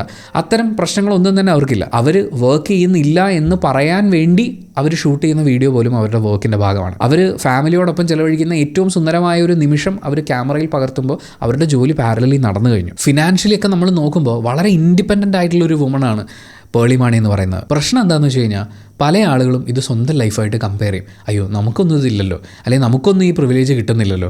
ഇപ്പോൾ ശ്രീനിഷിൻ്റെ കാര്യം തന്നെ എടുക്കാം. ശ്രീനിഷ് പേളി എങ്ങനെയാണ് ഹാൻഡിൽ ചെയ്യുന്നത് എന്നുള്ളത് വീഡിയോസിലൂടെ കാണുന്നു. പേളി വളരെ സന്തോഷത്തോടുകൂടി വളരെ പോസിറ്റീവായിട്ടുള്ള ഒരു മൈൻഡ് സെറ്റിൽ തന്നെയാണ് ഭർത്താവിനെ എല്ലാവരുടെയും മുമ്പിൽ പ്രൊജക്റ്റ് ചെയ്യുന്നത്. ഇൻ്റർവ്യൂസിലൊക്കെ എന്ത് പറഞ്ഞാലും ശ്രീനിഷിനെ പറയുന്നു എന്ന് പറയുന്ന ട്രോളുകൾ വരെ ഇറങ്ങി. അതുമായിട്ട് ബന്ധപ്പെട്ട് ഞാൻ കേട്ട വളരെ രസകരമായിട്ടുള്ളൊരു കാര്യം, തമിഴ്നാട്ടിൽ നിന്നുള്ള പയ്യന്മാരെ കല്യാണം കഴിച്ചു കഴിഞ്ഞാൽ ഈ ചെല്ലക്കുട്ടി എന്നൊക്കെ വിളിക്കുന്നത് പോലെ സ്വന്തം ഭാര്യ അവർ പൊന്നുപോലെ കൊണ്ടു നടക്കും എന്നുള്ളതാണ്. ഇപ്പോൾ പേളി ശ്രീനിഷിൻ്റെ കാര്യം എടുത്ത് നോക്കുകയാണെങ്കിൽ, അതുപോലെ നയൻതാര വിഘ്നേഷിൻ്റെ കാര്യം നോക്കുകയാണെങ്കിൽ, ഏറ്റവും ലേറ്റസ്റ്റ് ആയിട്ട് ദിയ കൃഷ്ണയുടെ കാര്യം എടുക്കുകയാണെങ്കിൽ, ഇവിടെയൊക്കെ തമിഴ്നാട്ടിൽ നിന്നുള്ള പയ്യന്മാർ ഭാര്യമാരെ നന്നായി നോക്കും, ആ കെയറാണ് നമ്മൾ ഈ കണ്ടുകൊണ്ടിരിക്കുന്നത് എന്നൊക്കെയുള്ള കമ്പാരിസൺസ് ഉണ്ടാകുന്നുണ്ട്. നമ്മൾ ആദ്യം മനസ്സിലാക്കേണ്ടത് നമ്മുടെ പ്രിഫറൻസ് എന്താണ് എന്ന് ആദ്യം ഐഡൻറ്റിഫൈ ചെയ്യണം. നിങ്ങൾക്ക് ചിലപ്പോൾ ചെല്ലക്കുട്ടി എന്നൊക്കെ വിളിച്ചുകൊണ്ടിരിക്കുന്ന ഒരു ഭർത്താവ് അത് വ്ളോഗിൽ കാണുമ്പോൾ നല്ല രസമായിരിക്കും. അത് ആദ്യം നമ്മൾ തിരിച്ചറിയണം, എന്താണ് എൻ്റെ പ്രിഫറൻസ്, എൻ്റെ പാർട്ട്ണർ എങ്ങനെയായിരിക്കണം. അതിന് പറ്റുന്ന ഒരാളെ കിട്ടിയിട്ടില്ലെങ്കിൽ ഏതെങ്കിലും ഒരു ലൈഫ് സ്റ്റൈൽ വ്ളോഗിൽ കാണുന്ന പോലത്തെ ഒരാളെ നിങ്ങളുടെ ജീവിതത്തിൽ വന്നിട്ട് ഒരു കാര്യമില്ല, ജീവിതം ഭയങ്കര ബോറായിപ്പോൾ. നമ്മൾ ഈ ഡെലിവറി വ്ളോഗുകളൊക്കെ എടുത്ത് നോക്കുമ്പോൾ അവിടെ ശ്രീനിഷിൻ്റെ സാന്നിധ്യം വളരെ വളരെ ഇമ്പോർട്ടൻ്റ് ആണ്. പേളിമാണിയുടെ പ്രസവ വീഡിയോസ് എടുത്ത് നോക്കിക്കഴിഞ്ഞാൽ ഏതൊരു സ്ത്രീയും അവരുടെ പ്രസവകാലം എങ്ങനെ ആയിരിക്കണമെന്ന് ആഗ്രഹിക്കുന്നു അത് അതുപോലെ കാണിച്ചു തരികയാണ്. ഇത് സ്ത്രീകളെ ഒരുപാട് അഫക്റ്റ് ചെയ്യുന്നൊരു കാര്യമാണ്. അത് കണ്ട് പോസിറ്റീവായി നമുക്ക് എങ്ങനെ ഇങ്ങനെ ആവാം. പേളിമാണിയുടെ വീഡിയോസ് കാണുന്ന സമയത്ത് പേളിമാണിക്ക് ഇതൊക്കെ ഉണ്ടല്ലോ എന്ന് ചിന്തിക്കുന്നതിനേക്കാൾ പേളിമാണിക്കുള്ളതെല്ലാം എനിക്ക് ചിലപ്പോൾ അധ്വാനിച്ചാൽ കുറച്ചെങ്കിലുമൊക്കെ ഉണ്ടാക്കിയെടുക്കാൻ പറ്റും. അവർ തന്നെ പറയുന്നത് അവർക്കൊരു മോട്ടിവേഷൻ സ്പീക്കർ ആവണമെന്നുള്ളതാണ്. പേളിമാണി നമുക്ക് തരുന്ന മോട്ടിവേഷൻ ഇനിയൊരു വീഡിയോ വരാൻ വേണ്ടിയിട്ട് നമ്മൾ കാത്തിരിക്കേണ്ട കാര്യമില്ല. പേളിമാണിയുടെ ലൈഫിലേക്ക് നോക്കുക, അവിടെ എന്തൊക്കെയാണ് അവർ ചെയ്തതെന്ന് നോക്കുക, എങ്ങനെയാണത് അവർ അച്ചീവ് ചെയ്തതെന്ന് നോക്കുക. അത് തന്നെ ഒരു മോട്ടിവേഷനാണ്. അങ്ങോട്ടേക്ക് എങ്ങനെ എത്താം എന്നൊക്കെ മനസ്സിലാക്കാൻ വേണ്ടിയിട്ട് ഈ വ്ളോഗുകൾ കാണുക, അല്ലെങ്കിൽ ആ വ്ളോഗുകളിലെ സന്തോഷത്തിൻ്റെ എലമെൻ്റ് എടുക്കുക എന്നുള്ളതിനപ്പുറത്തേക്ക് അതൊക്കെ കണ്ടുകൊണ്ട് തൻ്റെ ജീവിതം ഇങ്ങനെ ആയിപ്പോയല്ലോ, തൻ്റെ ലൈഫ് പാർട്ട്ണർ ഇങ്ങനെ ആയിപ്പോയല്ലോ, തനിക്ക് ഈ ഒരു കംഫർട്ട് സോണില്ലല്ലോ എന്ന് ചിന്തിക്കരുത്. ഇപ്പോൾ പേളിമാണി തന്നെ പറയുന്ന പോലെ പേളിമാണിക്ക് ആവശ്യത്തിന് സ്ലീപ്പ് കിട്ടുന്നുണ്ട്. പേളിമാണി കുഞ്ഞുങ്ങളായതിനു ശേഷമാണ് വളരെ ഫ്രീ ആയതെന്നാണ് പറയുന്നത്. കാരണം സ്വന്തം കാര്യത്തിനും കുഞ്ഞുങ്ങളുടെ കാര്യത്തിനും ഒക്കെ ഒരു ഹെൽപ്പ് വേണമെങ്കിൽ അങ്ങനെ ആളുകളെ വെക്കാനും, അതുപോലെ തന്നെ ഇപ്പോൾ ബന്ധുക്കളാണെന്നുണ്ടെങ്കിലും സപ്പോർട്ട് ചെയ്യാനായിട്ട് അവരുടെ കൂടെയുണ്ട്. പക്ഷേ ഇതൊന്നും എല്ലാവർക്കും ലഭിക്കുന്നൊന്നല്ല. ഇനി അത് മാത്രമല്ല, നമ്മൾ ഈ കാണുന്നത് മുഴുവൻ ഒരു പോസിറ്റീവ് സൈഡാണ്. പേളിമാണി തന്നെ പറയുന്ന പോലെ അവർക്കും വളരെ ഡൗൺ ആയിട്ടുള്ള ദിവസങ്ങളുണ്ട്. ഇപ്പോൾ ഡേ ഇൻ എ ലൈഫ് എന്ന് പറയുന്ന ഒരു വീഡിയോ നമ്മൾ കാണുമ്പോൾ 1 ഡേ ഇൻ ലൈഫാണ്. പക്ഷേ ബാക്കിയുള്ള ദിവസങ്ങൾ എങ്ങനെയായിരുന്നു എന്നുള്ളത് നമ്മൾ കാണുന്നില്ല. അവർക്ക് ഏറ്റവും കംഫർട്ടബിൾ ആയിട്ടുള്ള, അവരുടെ കുട്ടികൾക്കൊരു ജലദോഷം പോലും വരാത്ത, അവർ വളരെ ഹാപ്പി ആയിട്ടിരിക്കുന്ന പിള്ളേർ നല്ല ചില്ലായിട്ട് ജിൽ നിന്നാലേ ആ വീഡിയോസ് കാണാനൊരു സുഖം ഉണ്ടാവുള്ളൂ. ഇപ്പം പേളിമാണി സാധാരണ അവരുടെ ചാനൽ എടുത്ത് നോക്കിക്കഴിഞ്ഞാൽ 3-4 ലക്ഷം വ്യൂ ഉള്ള വീഡിയോസ് ഇങ്ങനെ ഇടയ്ക്കിടയ്ക്ക് വന്നുകൊണ്ടിരിക്കും. ഇതിൻ്റെ ഇടയിൽ വ്യൂസ് ഭയങ്കരമായിട്ട് കുറയുമ്പോൾ കുഞ്ഞുങ്ങളുമായിട്ടുള്ളൊരു വ്ളോഗ് വരും. അത് 1 മില്യൺ 2 മില്യൺ അടുത്തൊക്കെ പോകും. അതിൻ്റെ കാരണം എന്താണെന്ന് വെച്ച് കഴിഞ്ഞാൽ കുഞ്ഞുങ്ങൾ വളരെ ഹാപ്പി ആയിട്ട് ഓടിക്കളിക്കുന്നത് കാണാൻ നമുക്കുള്ള ഇഷ്ടവും, പിന്നെ മലയാളിയുടെ മുമ്പിലേക്ക് ജനിച്ചു വീണ കുട്ടികളാണ് അവർ. ആ ഒരു ഇഷ്ടവും താല്പര്യവും ഒക്കെ അങ്ങോട്ടുണ്ടാവും. അപ്പോൾ ഈ പറയുന്ന കുഞ്ഞുങ്ങളെ വളരെ ഹാപ്പി ആയിട്ട് നിർത്തുന്ന, അവർ വളരെ ഹാപ്പി ആയിട്ടുള്ള, അവരുടെ ലൈഫിൽ അവരെന്തെങ്കിലും കാര്യമായി ചെയ്യുന്നൊരു ദിവസം, അതാണ് നമ്മൾ കാണുന്നത്. ഇതല്ലാതെയുള്ള അവരുടെ ഡെയിലി ലൈഫും അതിൻ്റെ സ്ട്രഗിൾസും ഇപ്പോൾ ആരൊക്കെ സഹായിക്കാനുണ്ടെന്ന് പറഞ്ഞു കഴിഞ്ഞാൽ ഒരു വ്യക്തിക്ക് അവരുടേതായിട്ടുള്ള മാനസികവും ശാരീരികവുമായ ബുദ്ധിമുട്ടുകളുണ്ടാവാം. അപ്പോൾ ഈ പറയുന്ന കാര്യങ്ങളൊന്നും നമ്മൾ കാണുന്നില്ല. അപ്പോൾ ഈ പോസിറ്റീവ് സാധനം മാത്രം വെച്ചുകൊണ്ട് ലൈഫ് എപ്പോഴും ഇങ്ങനെയാണ്, അവരുടെയൊക്കെ ലൈഫൊക്കെ ഇങ്ങനെയാണ്, നമ്മുടെ ലൈഫൊക്കെ ഇങ്ങനെ ആയിപ്പോയി എന്ന് പറയുന്നൊരു ചിന്തയിലേക്ക് പോകരുത്. ആൻഡ് നിങ്ങൾ നോക്കിക്കോളൂ, പേളി മാണിയിൽ നിന്ന് നിങ്ങൾക്ക് എടുക്കാനുള്ള ഏറ്റവും പ്രധാനപ്പെട്ട കാര്യം ഓപ്പർച്യൂണിറ്റികൾ മിസ് ചെയ്യരുത്. ഇത്രേ ഉള്ളൂ. പേളി മാണിയുടെ വ്ളോഗ്സ് കാണുന്ന, പേളി മാണിയുടെ ലൈഫിലേക്ക് നോക്കുന്ന നമ്മൾ ഓരോരുത്തരും മനസ്സിലാക്കേണ്ടത്. കാരണം പേളി മാണി ആങ്കറായിട്ട് വന്നു, അതിനുശേഷം ബിഗ് ബോസ് ഷോയിൽ വന്നു, അവരുടെ വിവാഹം കഴിഞ്ഞു. വിവാഹം അവർ യൂട്യൂബിൽ ഫീച്ചർ ചെയ്തു. അത് കാണാൻ കാത്തിരുന്ന ആളുകളുണ്ടായിരുന്നു. അവരത് സെലിബ്രേറ്റ് ചെയ്തു. ആ സെലിബ്രേഷൻ മലയാളികളെ കാണിച്ചു. അതിനുശേഷം അവർ പ്രഗ്നൻ്റ് ആയ സമയത്ത് അതിൻ്റെ വീഡിയോസും വളരെയധികം വൈറലായി. ആ കുഞ്ഞുങ്ങളുണ്ടാകുന്നത്, അവരുടെ വളർച്ച, ഇതൊക്കെയും കൊമേഴ്ഷ്യലി സെല്ല് ചെയ്തുകൊണ്ടിരിക്കുകയാണ്. കുഞ്ഞുങ്ങളെ വ്ളോഗ്സിൽ കാണിക്കുന്നതിന് അവരുടെ പ്രൈവസി, അവരുടെ സേഫ്റ്റി, ഇങ്ങനെയൊക്കെയുള്ള കുറേ കാര്യങ്ങൾ നമുക്ക് സംസാരിക്കാനുണ്ട്. അത് കുറച്ച് കഴിഞ്ഞിട്ട് പറയാം. പക്ഷേ കുഞ്ഞുങ്ങളടക്കമുള്ള അവരുടെ സന്തോഷത്തിൻ്റെ നിമിഷങ്ങൾ അവർ സെല്ല് ചെയ്തുകൊണ്ടിരിക്കുകയാണ്. ഇപ്പോൾ ഒരു പുതിയ സിനിമ വരുന്നു. ഒരുപാട് റീച്ചുള്ള യൂട്യൂബ് ചാനലുകളിൽ സെലിബ്രിറ്റീസ് വന്ന് പ്രൊമോഷണൽ ആക്ടിവിറ്റീസ് ചെയ്യും. അപ്പോൾ പിന്നെ ഓൾറെഡി ആങ്കറായിട്ടുള്ള നമുക്ക് എന്തുകൊണ്ട് സെലിബ്രിറ്റി ഇൻ്റർവ്യൂസ് എടുത്തുകൂടാ? പേളി മാണി സ്വന്തം ചാനൽ തുടങ്ങി. അല്ലാതെ വേറെ ഏതെങ്കിലും ഒരു ചാനലിൽ പോയിരുന്ന് ഇൻ്റർവ്യൂ എടുക്കുന്നതിനേക്കാൾ എന്തുകൊണ്ട് അവർക്ക് ലാഭം? സിനിമയുടെ ടീമിൻ്റെ കയ്യിൽ നിന്ന് കിട്ടുന്ന പ്രൊമോഷണൽ വാല്യൂ ഉണ്ട്, അതുപോലെ വീഡിയോസിൽ വരുന്ന ആഡ്സിൻ്റെ പ്രൊമോഷൻസ് ഉണ്ട്, പിന്നെ യൂട്യൂബ് ഇൻകം ഉണ്ട്, പോപ്പുലാരിറ്റി ഉണ്ട്. ഇങ്ങനെയുള്ള ഒരുപാട് കാര്യങ്ങൾ അവർ കൊമേഴ്ഷ്യലൈസ് ചെയ്യുകയാണ്. അവർക്ക് വെയിറ്റ് കൂടിക്കഴിഞ്ഞാൽ വെയിറ്റ് ഗെയിൻ ചെയ്ത ജേർണി എന്താണ്, അല്ലെങ്കിൽ എന്നെ എല്ലാവരും വഷളാക്കുന്നത് എങ്ങനെയാണ് എന്നൊരു ടൈറ്റിലിട്ടൊരു വീഡിയോ ചെയ്താൽ മതി. അവരുടെ വെയിറ്റ് കുറഞ്ഞു കഴിഞ്ഞാൽ വെയിറ്റ് ലോസ് ജേർണി ചെയ്യുക. സന്തോഷമുള്ളൊരു ദിവസം ഉണ്ടായാൽ ഡേ ഇൻ എ ലൈഫ് ചെയ്യുക. യാത്ര പോയ ട്രാവൽ വ്ളോഗ്, കുറച്ച് രസമുള്ള മേക്കപ്പ് സാധനങ്ങളൊക്കെ കിട്ടി ഒന്ന് മേക്കപ്പ് ചെയ്യാമെന്ന് വെച്ചാൽ മേക്കപ്പ് വ്ളോഗ്. ഹസ്ബൻഡ് വളരെ സന്തോഷമായിട്ടിരിക്കുന്ന ഒരു ദിവസമാണെങ്കിൽ ഹസ്ബൻഡിൻ്റെ ഹാപ്പിയസ്റ്റ് ഡേ എന്നൊക്കെ പറയുന്നത് പോലത്തെ ഒരു വ്ളോഗ്. പിന്നെ ഇതിൻ്റെയൊക്കെ കൂടെ ഒരുപാട് പ്രൊമോഷൻസ്. അവർ ഓരോ ഓപ്പർച്യൂണിറ്റീസും ഓരോ അവസരങ്ങളും കൃത്യമായി ഉപയോഗിക്കുകയാണ്. നിങ്ങൾ ഉപയോഗിക്കുന്നുണ്ടോ എന്ന് ചിന്തിക്കുന്നതിന് പകരം സ്വന്തം ജീവിതമോ ജീവിത പങ്കാളിയോ സാഹചര്യങ്ങളോ ഒന്നുമായിട്ട് സെലിബ്രിറ്റി ലൈഫ് സ്റ്റൈൽ വ്ളോഗറിനെ നമ്മുടെ ജീവിതം വെച്ച് കമ്പയർ ചെയ്യരുത്. ഇതാണ് പേളി മാണിയുടെ ഫാമിലി വ്ളോഗ്സ് നമ്മളോട് പറയുന്നത്. മലയാളത്തിലെ ബഹുഭൂരിപക്ഷം ഫാമിലി വ്ളോഗുകൾ നമ്മൾ എടുത്തു നോക്കുമ്പോൾ പേളി മാണി പോയിട്ടുള്ള ട്രാക്കിലൂടെയാണ് പോകുന്നതെന്ന് കാണാൻ പറ്റും. അതിൻ്റെ കൂടെ കുറച്ച് കുത്തിത്തിരിപ്പും വഴക്കും ബഹളങ്ങളും ഉണ്ടെന്നേ ഉള്ളൂ. അവിടുന്ന് വളരെ ഡിഫറൻ്റ് ആയിട്ടുള്ള, അതുമായി യാതൊരു ബന്ധമില്ലാത്ത രീതിയിൽ വളരെ ഡിഫറൻ്റായി മുന്നോട്ട് പോയിക്കൊണ്ടിരുന്ന വളരെ വൈറലായിട്ടുള്ള ഒരു ഫാമിലിയാണ് അഹാന കൃഷ്ണ ഫാമിലി. അവരുടെ ഫാമിലി വ്ളോഗുകൾ. അഹാന കൃഷ്ണയെ നമ്മൾ ആദ്യമായിട്ട് കാണുന്നത് ആസ് എൻ എപ്പോ കിഡ് അവരൊരു സിനിമയിൽ അഭിനയിച്ചുകൊണ്ടാണ്. ഞാൻ സ്റ്റീവ് ലോപ്പസ് എന്ന് പറയുന്ന സിനിമയിലാണ് ഞാൻ ആദ്യമായി അഹാന കൃഷ്ണയെ കാണുന്നത്. അത് കഴിഞ്ഞ് അവർ യൂട്യൂബിലേക്കും പിന്നീട് ഇൻസ്റ്റാഗ്രാമിലേക്കും വന്നു. അഹാന ഏറ്റവും ഗംഭീരമായി ചെയ്തിരുന്ന, ഏറ്റവും സക്സസ്ഫുള്ളായി അവർ ഇംപ്ലിമെൻറ്റ് ചെയ്ത ഒരു കാര്യം ഗംഭീരമായ പ്രൊമോഷൻസ് നടത്തുക എന്നുള്ളതായിരുന്നു. അവരുടെ ഇൻസ്റ്റാഗ്രാം യൂട്യൂബ് ഫോളോവേഴ്സിനിടയിലേക്ക് ഏതെങ്കിലുമൊക്കെ ബ്രാൻഡിൻ്റെ പ്രോഡക്ട്സ് അത് സമ്മതിച്ചു കൊടുത്തേ പറ്റുള്ളൂ. കാരണം അത്രയും നല്ല പ്രൊഡക്ഷൻ ക്വാളിറ്റിയിൽ അവർ തന്നെ പറഞ്ഞതുപോലെ ഏറ്റവും നന്നായി സ്വന്തമായി ഷൂട്ട് ചെയ്ത് എഡിറ്റ് ചെയ്ത് ചെയ്യുക എന്ന് പറയുന്ന പ്രോഡക്റ്റിൻ്റെ ക്വാളിറ്റിയെക്കുറിച്ചല്ല ഞാൻ പറയുന്നത്, ആ ഒരു വീഡിയോയുടെ പ്രൊഡക്ഷനാണ് പറയുന്നത്. അത് വളരെ വൃത്തിക്ക് ചെയ്ത് കണ്ടന്റിലാണെങ്കിലും വിഷ്വലിലാണെങ്കിലും നന്നായി വരികയും അതിൻ്റെ മാർക്കറ്റിംഗ് സൈഡ് കൂടി കൃത്യമായി ഉറപ്പുവരുത്തി മാക്സിമം റീച്ച് ഉണ്ടാക്കുകയും അതുപോലെ തന്നെ കണ്ടിരിക്കുന്നവരെ കൺവിൻസ് ചെയ്ത് എടുക്കുക എന്ന് പറയുന്നതും അഹാന കൃഷ്ണയുടെ ഒരു വലിയ പോസിറ്റീവായിരുന്നു. അവിടെ നിന്ന് പിന്നീട് അഹാനയുടെ തന്നെ ഒരു വീഡിയോയിലൂടെ അഹാന തൻ്റെ അനിയത്തിമാരെ കൂടി ഇൻട്രൊഡ്യൂസ് ചെയ്യുകയാണ്. മലയാളിയുടെ സൗന്ദര്യ സങ്കല്പത്തിനനുസരിച്ച് എന്ന് വെച്ചാൽ പല ഏജ് ഗ്രൂപ്പിലുള്ള ആളുകളുണ്ടാവും. അപ്പോൾ പലർക്കും പല രീതിയിലായിരിക്കും റിലേറ്റ് ചെയ്യാൻ പറ്റുക. അങ്ങനെ വ്യത്യസ്തമായ ഓഡിയൻസിനെ ഒരുപോലെ കാറ്റർ ചെയ്യാവുന്ന രീതിയിൽ സോഷ്യൽ മീഡിയ ഫീഡുകളിലേക്ക് കടന്നു വരികയാണ്. അതിനുശേഷം ഒരു കോവിഡ് ടൈമൊക്കെ ആയപ്പോഴേക്കും അവരുടെ അമ്മ സിന്ധു കൂടി വ്ളോഗിങ്ങിലേക്ക് കടന്നു വരുന്നു. അച്ഛൻ കൃഷ്ണകുമാർ, അദ്ദേഹം ഒരു ആക്ടറായിരുന്നു, പിന്നീട് രാഷ്ട്രീയ പ്രവർത്തകനാവുന്നു. അദ്ദേഹത്തിനും ഒരു യൂട്യൂബ് ചാനലൊക്കെ ഉണ്ട്. അങ്ങനെ ഒരു ഫാമിലി മുഴുവൻ വ്ളോഗേഴ്സായി മാറുന്ന ഒരു പ്രതിഭാസം എന്ന് വേണമെങ്കിൽ തന്നെ നമുക്ക് വിളിക്കാവുന്ന ഒരു സംഭവം നമ്മൾ ഈ ഫാമിലിയിലാണ് കാണുന്നത്. ആസ് എൻ എപ്പോ കിഡാണ് അഹാന കൃഷ്ണ മലയാളികളുടെ മുന്നിലേക്ക് ആദ്യമായി വരുന്നതെങ്കിലും കൃഷ്ണകുമാറിൻ്റെ മകൾ എന്ന ലേബലിൽ നിന്ന് വളരെ കുറഞ്ഞ സമയം കൊണ്ട് തന്നെ അഹാന കൃഷ്ണ ഫാമിലി എന്ന രീതിയിൽ അറിയപ്പെടുന്ന രീതിയിൽ എന്ന് വെച്ചാൽ ഇപ്പോൾ കൃഷ്ണകുമാർ എന്ന് പറയുന്ന ആക്ടറിൻ്റെ അദ്ദേഹത്തിൻ്റെ പഴയ സിനിമകളൊക്കെ അധികം കണ്ടിട്ടില്ലാത്ത ആളുകൾക്ക് മുന്നിലേക്ക് വരുമ്പോൾ അഹാന കൃഷ്ണയുടെ അച്ഛനായിട്ടാണ് പുള്ളി അറിയപ്പെടുക. ഒരു ദിവസം കൊണ്ടോ 2 ദിവസം കൊണ്ടോ ഒന്നും പണിയെടുത്താലൊന്നും ഉണ്ടാകുന്ന ഒരു വളർച്ചയൊന്നുമല്ല. ഒരുപാട് നാളുകൾ കൃത്യമായി ടാർഗറ്റ് ചെയ്ത് ഓഡിയൻസിന് വേണ്ടി വർക്ക് ചെയ്ത് മാത്രമേ ഒരാൾക്ക് അങ്ങനെ സോഷ്യൽ മീഡിയയിൽ ഇത്രയും ഒരു വലിയ ഫോളോവർ ബേസ് ഉണ്ടാക്കിയെടുക്കാൻ പറ്റുള്ളൂ. അങ്ങനെ സ്വന്തമായ ഒരു ഐഡൻറ്റിറ്റിയിലേക്ക് അഹാന വളരുകയും അവരുടെ അനിയത്തിമാരാണെങ്കിലും അമ്മയാണെങ്കിലും എല്ലാവരും അവരുടേതായിട്ടുള്ള ഒരു ഫാൻ ബേസ് ക്രിയേറ്റ് ചെയ്യുകയും ചെയ്തു. ഇവരുടെ എല്ലാവരുടെയും ഏറ്റവും വലിയ പ്രത്യേകത എന്ന് പറയുന്നത് അവരുടെ പ്രൊമോഷണൽ പരിപാടികളാണ്. നമുക്ക് ഏറ്റവും കൂടുതൽ കാണാൻ പറ്റുന്നത് അതാണ്. പക്ഷേ ആ പ്രൊമോഷണൽ എത്രത്തോളം എത്തിക്സ് ഉണ്ടെന്ന് ചോദിച്ചു കഴിഞ്ഞാൽ നമ്മൾ അതിനെക്കുറിച്ച് മറ്റൊരു വീഡിയോ ചെയ്തിട്ടുണ്ട്, ആ വീഡിയോ കാണാവുന്നതാണ്. എന്തായാലും ഇവരുടെ ഫാമിലി വ്ളോഗുകളുടെ ഏറ്റവും വലിയ പ്രത്യേകത എന്ന് പറയുന്നത് ഒരു പക്ഷേ അതിൽ നിന്ന് കണ്ട് പഠിക്കേണ്ടത് എന്ന് പറയാൻ എനിക്ക് ഫീൽ ചെയ്തിട്ടുള്ളൊരു കാര്യം, മലയാളികളുടെ സാധാരണഗതിയിൽ മലയാളികളുടെ വീട്ടിൽ വളരുന്ന പെൺകുട്ടികൾ എന്ന് പറയുമ്പോൾ അവരനുഭവിക്കുന്ന ജീവിതം, അവരനുഭവിക്കുന്ന സ്വാതന്ത്ര്യമില്ലായ്മ ഒക്കെയുണ്ട്.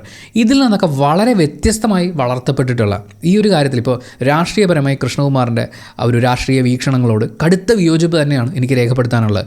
പക്ഷേ as A dad, as A father, പുള്ളി ഗംഭീരമാണ്. വ്യക്തി എന്നുള്ള നിലയ്ക്കുള്ള ഒരു ബഹുമാനം, അവർക്ക് അവരുടെ ഇഷ്ടമുള്ള സൗഹൃദങ്ങൾ സെലക്ട് ചെയ്യാം, അവർക്ക് അവരുടെ ഇഷ്ടത്തിനനുസരിച്ച് യാത്ര ചെയ്യാം, അവരുടെ വസ്ത്രധാരണ രീതിയാണെങ്കിലും ഒന്നിലും ഒരു റെസ്ട്രിക്ഷൻ വെച്ചതുപോലെ അങ്ങനെ നമുക്ക് ഇവരുടെ ആരുടെയും വ്ളോഗിൽ കണ്ടെത്താൻ പറ്റില്ല. സ്വാഭാവികമായും മലയാളി പെൺകുട്ടികൾ ഇവരുടെ വ്ളോഗുകൾ കാണുന്ന സമയത്ത്, അല്ലെങ്കിൽ സ്ത്രീകൾ ഇവരുടെ വ്ളോഗ് കാണുന്ന സമയത്ത് അവർ ആഗ്രഹിച്ചിട്ട് കിട്ടാത്തതോ അല്ലെങ്കിൽ ഭാവിയിൽ നേടിയെടുക്കണമെന്നോ ഒക്കെ ആഗ്രഹിക്കുന്ന വ്യത്യസ്ത തലത്തിലും തരത്തിലുമുള്ള സ്വാതന്ത്ര്യങ്ങൾ അനുഭവിച്ച് വളരുന്ന ആളുകളെ കാണുകയാണ്. അതുകൊണ്ട് സ്വാഭാവികമായും അങ്ങോട്ടൊരു അട്രാക്ഷൻ ഉണ്ടാവും. ഈ പൊളിറ്റിക്കൽ വിയോജിപ്പ് എന്ന് പറയുമ്പോൾ അത് കൃഷ്ണകുമാറിനോട് മാത്രമല്ല, മക്കളുടെ വീഡിയോസിലൂടെ വരുന്ന അനാവശ്യമായിട്ടുള്ള ഹെയ്റ്റ് സ്പ്രെഡ് ചെയ്യുന്ന സ്ട്രാറ്റജികളോട് പോലും വിയോജിപ്പ് നമ്മളിവിടെ രേഖപ്പെടുത്തുന്നുണ്ട്. അതിനെ നമുക്ക് കാണാതിരിക്കാൻ പറ്റില്ല. ഇവരിൽ ആരാണ് കൂടുതൽ സുന്ദരി അല്ലെങ്കിൽ കൂടുതൽ ഫോളോവേഴ്സ് ഉള്ളത്, ഏറ്റവും നന്നായി അഭിനയിക്കുന്നത് എന്നൊക്കെയുള്ള ചർച്ചകൾ ഫാൻസിൻ്റെ ഇടയിൽ നടക്കുമ്പോൾ പോലും ഇവർ ആക്ച്വലി ട്രെൻഡ് സെറ്റേഴ്സ് ആണ്. അതായത് ഇപ്പോൾ ഒരു ഓണം വരെയാണ്, ഈ ഫാമിലിയിൽ ഓരോരുത്തരും ഇടുന്നത് ഇവരൊക്കെ ഡിഫറെൻറ്റ് ഏജ് ഗ്രൂപ്പുകളെ റെപ്രസെൻറ്റ് ചെയ്യുന്ന ആൾക്കാരാണ്. അപ്പോൾ അങ്ങനെ വരുമ്പോൾ ഇവരെന്താണ് ഇവരുടെ കോസ്റ്റ്യൂമായിട്ട് സെലക്ട് ചെയ്യുക, എന്തൊക്കെയാണ് ഇവർ ആഭരണങ്ങളായിട്ട് ചൂസ് ചെയ്യുക. ഓരോ ഓണപരിപാടി വരുന്ന സമയത്ത് നോക്കിയാൽ മതി, ഡിഫറെൻറ്റ് കോസ്റ്റ്യൂംസ് വെച്ചിട്ടുള്ള ഫോട്ടോഷൂട്ടുകളും കാര്യങ്ങളും ഇത് ആളുകൾ നോക്കാൻ തുടങ്ങി, അനുകരിക്കാൻ തുടങ്ങി. അങ്ങനെ തീർച്ചയായിട്ടും അവരൊരു ട്രെൻഡ് സെറ്റേഴ്സായിട്ട് തന്നെ തുടരുകയാണ്. ഇവരുടെയും, നമ്മൾ പേളിമാണിയുടെ കാര്യം പറഞ്ഞതുപോലെ, ഇവരുടെയും ഏറ്റവും വലിയൊരു പ്രത്യേകത എന്ന് പറയുന്നത് ഇവർ എല്ലാത്തിനെയും വളരെ പ്രൊഫഷണലിയാണ് ഡീൽ ചെയ്യുന്നതെന്നുള്ളതാണ്. ഇപ്പോൾ നിങ്ങൾ നോക്കൂ, ഇവരുടെ ഫാമിലിയിൽ ഇത്രയും മെമ്പേഴ്സ് ഉണ്ട്, അതായത് 5 സ്ത്രീകളും ഒരു പുരുഷനുമാണ്, പിന്നെ അവരുടെ റിലേറ്റീവ്സും മറ്റു കാര്യങ്ങളൊക്കെ സംഭവിക്കുന്നുണ്ട്. വലിയൊരു കുടുംബമാണ്.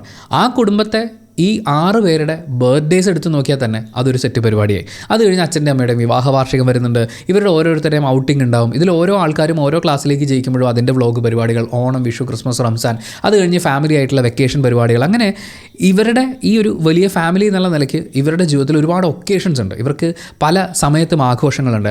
ആഘോഷങ്ങളെ അവർ ഗംഭീരമായി ആഘോഷിക്കുന്നു എന്നുള്ളതിനോടൊപ്പം തന്നെ വളരെ പ്രൊഫഷണലായി അതിനെ സമീപിക്കുകയും ആ ആഘോഷമൊക്കെ എൻജോയ് ചെയ്യുക എന്നുള്ളതുപോലെ തന്നെ അത് ഷൂട്ട് ചെയ്ത് എഡിറ്റ് ചെയ്ത് ആളുകളിലേക്ക് എത്തിക്കുക എന്ന് പറയുന്ന കാര്യവും അവർ നിർവഹിക്കുന്നുണ്ട്. ഓരോ ഒക്കേഷൻ വരുമ്പോഴും ഓരോ പ്രൊമോഷണൽ പരിപാടികൾ നടക്കുന്നുണ്ട്. Q&A വീഡിയോ ചെയ്താൽ പോലും അതിനിടയിൽ പ്രൊമോഷൻ നമുക്ക് കാണാൻ പറ്റും. മാത്രമല്ല, ഈ അടുത്ത് വന്നിട്ടുള്ള ചില കമൻറ്റുകളൊക്കെ വെച്ച് നമ്മൾ നോക്കുന്ന സമയത്ത് കൃത്യമായിട്ടുള്ള ഒരു ക്ലാസ് ഡിഫറൻസ് അത് അവർ തന്നെ മെയിൻറ്റെയിൻ ചെയ്യുന്നതാണോ എന്ന് പോലും സംശയം തോന്നുന്ന രീതിയിൽ എക്സിസ്റ്റ് ചെയ്തിട്ടുണ്ട്. ഇപ്പോൾ അഹാനയും ഇഷാനിയും ഹൻസിക്കും ഒക്കെ അവരൊക്കെ റെപ്രസെൻ്റ് ചെയ്യുന്ന ഒരു ഹൈ ക്ലാസ് എന്നൊക്കെ നമ്മൾ വിളിക്കുന്ന, അല്ലെങ്കിൽ കുറച്ച് എലീറ്റ് ആയിട്ടുള്ള അങ്ങനത്തെ ഒരു ക്ലാസ് ഉണ്ട്. അതേസമയം ദിയ കൃഷ്ണ കുറേയും കൂടി ലോക്കലായിട്ട് ആളുകളിലേക്ക് ചേർന്ന് നിൽക്കുന്നത് പോലെ അവരുടെ പ്രസൻറ്റേഷനിലൊക്കെ നമുക്ക് കാണാൻ പറ്റും. മാത്രമല്ല, ഇതിൽ ദിയയാണ് ആദ്യമായിട്ടൊരു ബിസിനസ് സ്റ്റാർട്ട് ചെയ്യുന്നത്.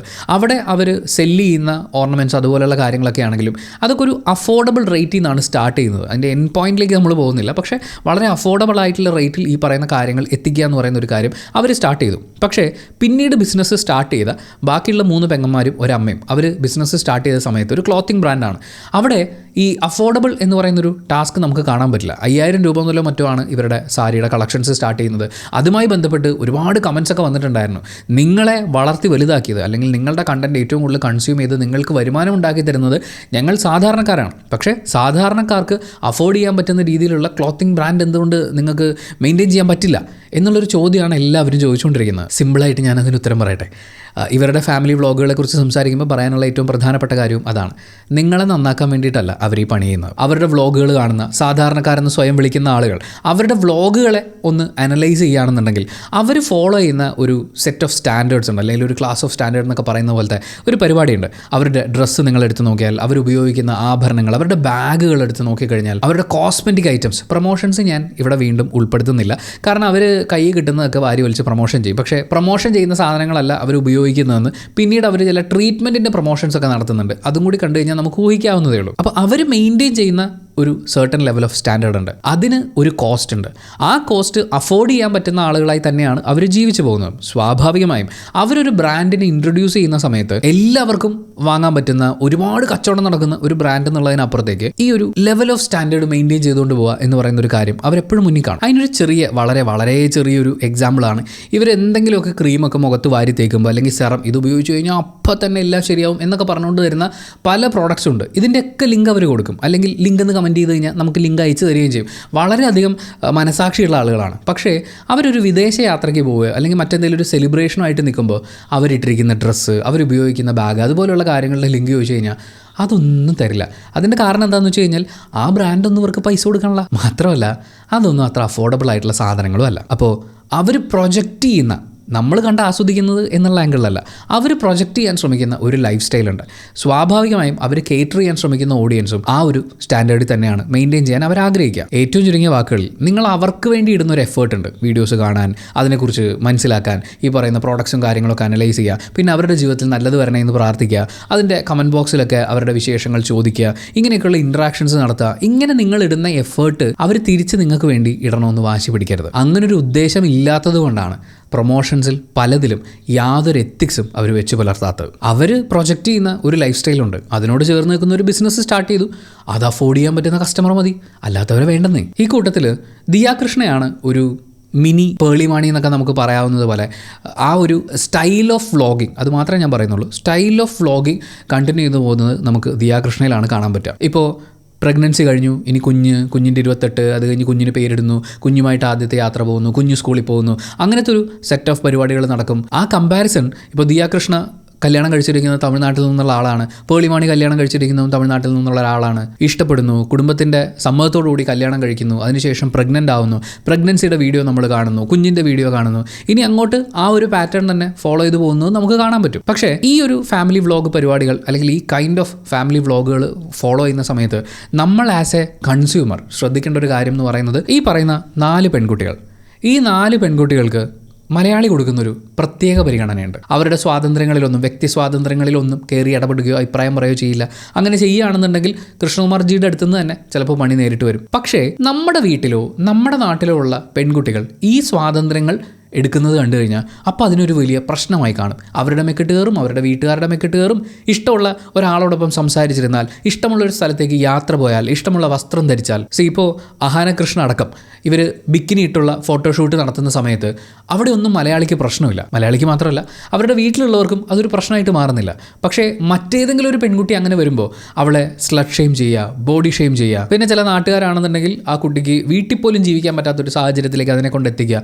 ഇങ്ങനെയൊക്കെ ചെയ്തിട്ട് ഇങ്ങനെ ഒരു സെറ്റ് ഓഫ് വ്ളോഗേഴ്സിന് അല്ലെങ്കിൽ ഈ ഒരു വ്ളോഗിങ് ഫാമിലിയെ സപ്പോർട്ട് ചെയ്തിട്ട് യാതൊരു കാര്യമില്ല. ഇവരുടെ ഈ ഒരു ഇൻഡിപെൻഡൻസി, ഇവരുടെ ഒറ്റയ്ക്ക് ജീവിക്കാനും പേഴ്സണലായിട്ടാണെങ്കിലും ഫിനാൻഷ്യലി ആണെങ്കിലും ഒക്കെ ഇൻഡിപെൻഡൻ്റായി ജീവിക്കാനുള്ള ഇവരുടെ ഈ കരുത്തിനെ നിങ്ങൾ സപ്പോർട്ട് ചെയ്യുമ്പോൾ നമുക്ക് ചുറ്റുമുള്ള പെൺകുട്ടികൾക്കും അത് നിഷേധിക്കപ്പെടരുത്. നമ്മളിപ്പോൾ പറഞ്ഞ 2 തരം ഫാമിലി വ്ളോഗ് സ്റ്റൈലുകളിൽ നിന്നും വളരെ ഡിഫറൻ്റ് ആയിട്ടുള്ള ഒരു സ്റ്റൈൽ മെയിൻറ്റെയിൻ ചെയ്യുന്ന, ഒരു പക്ഷേ വളരെ ഡിഫറൻ്റ് ആയിട്ടുള്ള ഒരു ഓഡിയൻസിനെ തന്നെ കേറ്റർ ചെയ്യുന്ന മറ്റൊരു ഫാമിലി വ്ളോഗറിനെ കുറിച്ചാണ് പറയാനുള്ളത്. സൗഭാഗ്യ വെങ്കിടേഷ്. നേരത്തെ പറഞ്ഞ 2 പേരെയും പോലെ തന്നെ യൂട്യൂബിൽ എത്തുന്നതിന് മുമ്പേ അവർ പോപ്പുലറാണ്. അഭിനേത്രിയും നർത്തകിയുമായിട്ടുള്ള താര കല്യാണിന്റെയും അഭിനേതാവ് രാജാറാമിന്റെയും മകളാണ്. പിന്നെ മലയാള ചലച്ചിത്ര പ്രേമികൾക്കൊക്കെ വളരെ പ്രിയപ്പെട്ട സുബ്ബലക്ഷ്മി അവരുടെ കൊച്ചുമകൾ കൂടിയാണ്. സൗഭാഗ്യ വെങ്കിടേഷ് അവർ ഡാൻസറാണ്, അമ്മയുടെ കീഴിൽ തന്നെയാണ് നൃത്തം അഭ്യസിച്ചത്. അതിനുശേഷം അമ്മയുടെ ശിഷ്യൻ കൂടിയായിട്ടുള്ള അർജുനെയാണ് അവർ വിവാഹം കഴിക്കുന്നത്. അർജുൻ ഇപ്പോൾ ഒരു അഭിനേതാവാണ്. നമ്മൾ ഈ വ്യൂവേഴ്സിന്റെ അല്ലെങ്കിൽ സബ്സ്ക്രൈബർ ബേസിന്റെ ഒക്കെ ഒരു എണ്ണത്തിൽ നോക്കുകയാണെന്നുണ്ടെങ്കിൽ സൗഭാഗ്യ വെങ്കിടേഷ് നമ്മൾ നേരത്തെ പറഞ്ഞ അഹാന ഫാമിലി, അതുപോലെ തന്നെ പേളിമാണി, ഇവരെയൊക്കെ സംബന്ധിച്ച് കുറഞ്ഞ റീച്ച് ആണെന്ന് പറയാം. പക്ഷേ സൗഭാഗ്യ വെങ്കിടേഷും വളരെ ഒരു വലിയ പോപ്പുലാരിറ്റിയിലേക്കൊക്കെ വരുന്നത് അവരുടെ ഡെലിവറി വ്ളോഗിൻ്റെയൊക്കെ സമയത്താണ്. C-സെക്ഷൻ ആയിരുന്നു. അപ്പോൾ അതുമായി ബന്ധപ്പെട്ട് ഡോക്ടേഴ്സ് അടക്കമുള്ള ആളുകളുടെ ഇൻ്റർവ്യൂ ബൈറ്റ്സോ അല്ലെങ്കിൽ ഡോക്ടേഴ്സ് പറയുന്ന കാര്യങ്ങളോ ഒക്കെ ഉൾപ്പെടുത്തിക്കൊണ്ട് ഒരുപാട് വീഡിയോസ് ചെയ്തിട്ടുണ്ടായിരുന്നു. എന്നെ സംബന്ധിച്ച് അത് കുറച്ച് ആളുകൾക്ക് കുറച്ച് ഇതുവരെ അറിയാത്ത കാര്യങ്ങൾ പറഞ്ഞു കൊടുക്കുക എന്ന് പറയുന്ന ഒരു പർപ്പസ് ആ വീഡിയോസിലുണ്ട്. തീർച്ചയായും അത് സ്വാഗതാർഹമായിട്ടുള്ള കാര്യമാണ്. അത് കഴിഞ്ഞ് ഈ വ്ളോഗുകളിലേക്ക് വരുമ്പോൾ അവരുടെ ഹസ്ബൻഡ്, നമ്മൾ നേരത്തെ പറഞ്ഞ ഇപ്പോൾ പേളിയുടെയൊക്കെ ഹസ്ബൻഡ് എന്ന് പറഞ്ഞാൽ നമ്മൾ കാണിക്കുന്ന ഒരു ഫിഗറിൽ നിന്ന് കുറച്ച് ഡിഫറൻ്റ് ആയിട്ടുള്ള ഒരാളാണ്. അതുപോലെ തന്നെ അദ്ദേഹത്തിൻ്റെ തമാശകൾ പിന്നീട് ഇപ്പോൾ യൂട്യൂബിൻ്റെ കമൻറ്റ് സെക്ഷനിലൊക്കെ പോയി കഴിഞ്ഞാൽ കുറച്ച് വിമർശനാത്മകമായി സ്വീകരിക്കപ്പെടുന്നത് കാണാൻ പറ്റും. എന്താ പറയുക, ഒരു കെയറിങ് ഏട്ടായി അല്ല. കമൻറ്റ് ബോക്സിൽ ആൾക്കാർ എന്തൊക്കെ വന്ന് പറഞ്ഞു കഴിഞ്ഞാലും സൗഭാഗ്യ വെങ്കിടേഷ് പറയുന്നത് അവർ സ്വപ്നം കണ്ടതുപോലൊരു ജീവിതമാണ് ജീവിക്കുന്നതെന്നാണ്. എന്തായാലും സൗഭാഗ്യ വെങ്കിടേഷ് അവരുടെ ഒരു വീഡിയോയിൽ പറയുന്നൊരു കാര്യമുണ്ട്. കുഞ്ഞു വന്നതിന് ശേഷം അവരുടെ ഡെയിലി ആക്ടിവിറ്റീസോ മറ്റു കാര്യങ്ങളോ ഒന്നും തടസ്സപ്പെട്ടിട്ടില്ല. ഒരു ആക്ടിവിറ്റിക്കും മുടക്കം വന്നിട്ടില്ല. മാത്രമല്ല ഭാഗ്യം എന്ന പോലെ ചുറ്റുമുള്ള ആളുകളെല്ലാവരും വളരെ സപ്പോർട്ടീവായിട്ടാണ് അവരുടെ കൂടെ നിൽക്കുന്നത്. അവർക്ക് ഇഷ്ടമുള്ള ഒരു കാര്യത്തിനും ഒരു റെസ്ട്രിക്ഷൻ വന്നിട്ടില്ല. അവരുടെ പ്രൊഫഷൻ അവർക്ക് നന്നായി മുന്നോട്ട് കൊണ്ടുപോകാൻ പറ്റുന്നുണ്ട്. കൂടെയുള്ള ആൾക്കാരൊന്നും ജഡ്ജ് ചെയ്യില്ല. ഡോക്ടേഴ്സ്, അത് വളരെ ഇമ്പോർട്ടൻ്റ് ആണ്. ഡോക്ടേഴ്സ് വളരെ സപ്പോർട്ടീവായിട്ടുള്ള ആളുകളാണ്. താൻ ഇഷ്ടപ്പെട്ട് പഠിച്ച ആ ഒരു പ്രൊഫഷൻ അത് കണ്ടിന്യൂ ചെയ്യാൻ പറ്റുന്നത് ഒരു വലിയ ഭാഗ്യമാണെന്നും സൗഭാഗ്യ പറയുന്നുണ്ട്. ഇതിൽ ഈ ഹോസ്പിറ്റൽ സ്റ്റാഫ് അല്ലെങ്കിൽ ഡോക്ടേഴ്സ് ഡോക്ടേഴ്സ് അവരൊക്കെ കാണിക്കുന്ന ഒരു പ്രത്യേക പരിഗണന എന്ന് പറയുന്നത് ഒരു പ്രിവിലേജ് ആയിട്ട് വേണമെങ്കിൽ നമുക്ക് പറയാം. കാരണം നമ്മളിപ്പോൾ ദിയാ കൃഷ്ണയുടെ ഒരു പ്രഗ്നൻസി വ്ളോഗിനെ കുറിച്ചൊരു വീഡിയോ ഒക്കെ ചെയ്തിട്ടുണ്ടായിരുന്നു. അതിൻ്റെ കമൻറ്റ് ബോക്സിലൊക്കെ ഒരുപാട് ആളുകൾ വന്ന് പറഞ്ഞിട്ടുള്ള വളരെ കോമൺ ആയിട്ടുള്ളൊരു കാര്യം എന്ന് പറയുന്നത് അവർക്ക് പ്രഗ്നൻസി സമയത്ത് ആശുപത്രിയിലെ സ്റ്റാഫിൽ നിന്നുണ്ടായിട്ടുള്ള ദുരനുഭവങ്ങളൊക്കെയാണ്. ഒട്ടും കൺസിഡറേറ്റീവ് അല്ലാത്ത പെരുമാറ്റങ്ങളും ഒക്കെ. ഇപ്പോൾ താര കല്യാണിൻ്റെ മകളാണ് സൗഭാഗ്യ വെങ്കടേഷ്. അവർ ഡാൻസറാണ്, പോപ്പുലറാണ്. അവരൊരു പോപ്പുലാരിറ്റിയിലേക്കൊക്കെ വരുന്നത് ഈ ഡബ് സ്മാഷിൻ്റെ സമയത്താണ്. അതൊരു പക്ഷേ ചിലപ്പോൾ ജെൻസി കുട്ടികൾക്ക് വലിയ പരിചയം ഉണ്ടാവില്ലായിരിക്കും.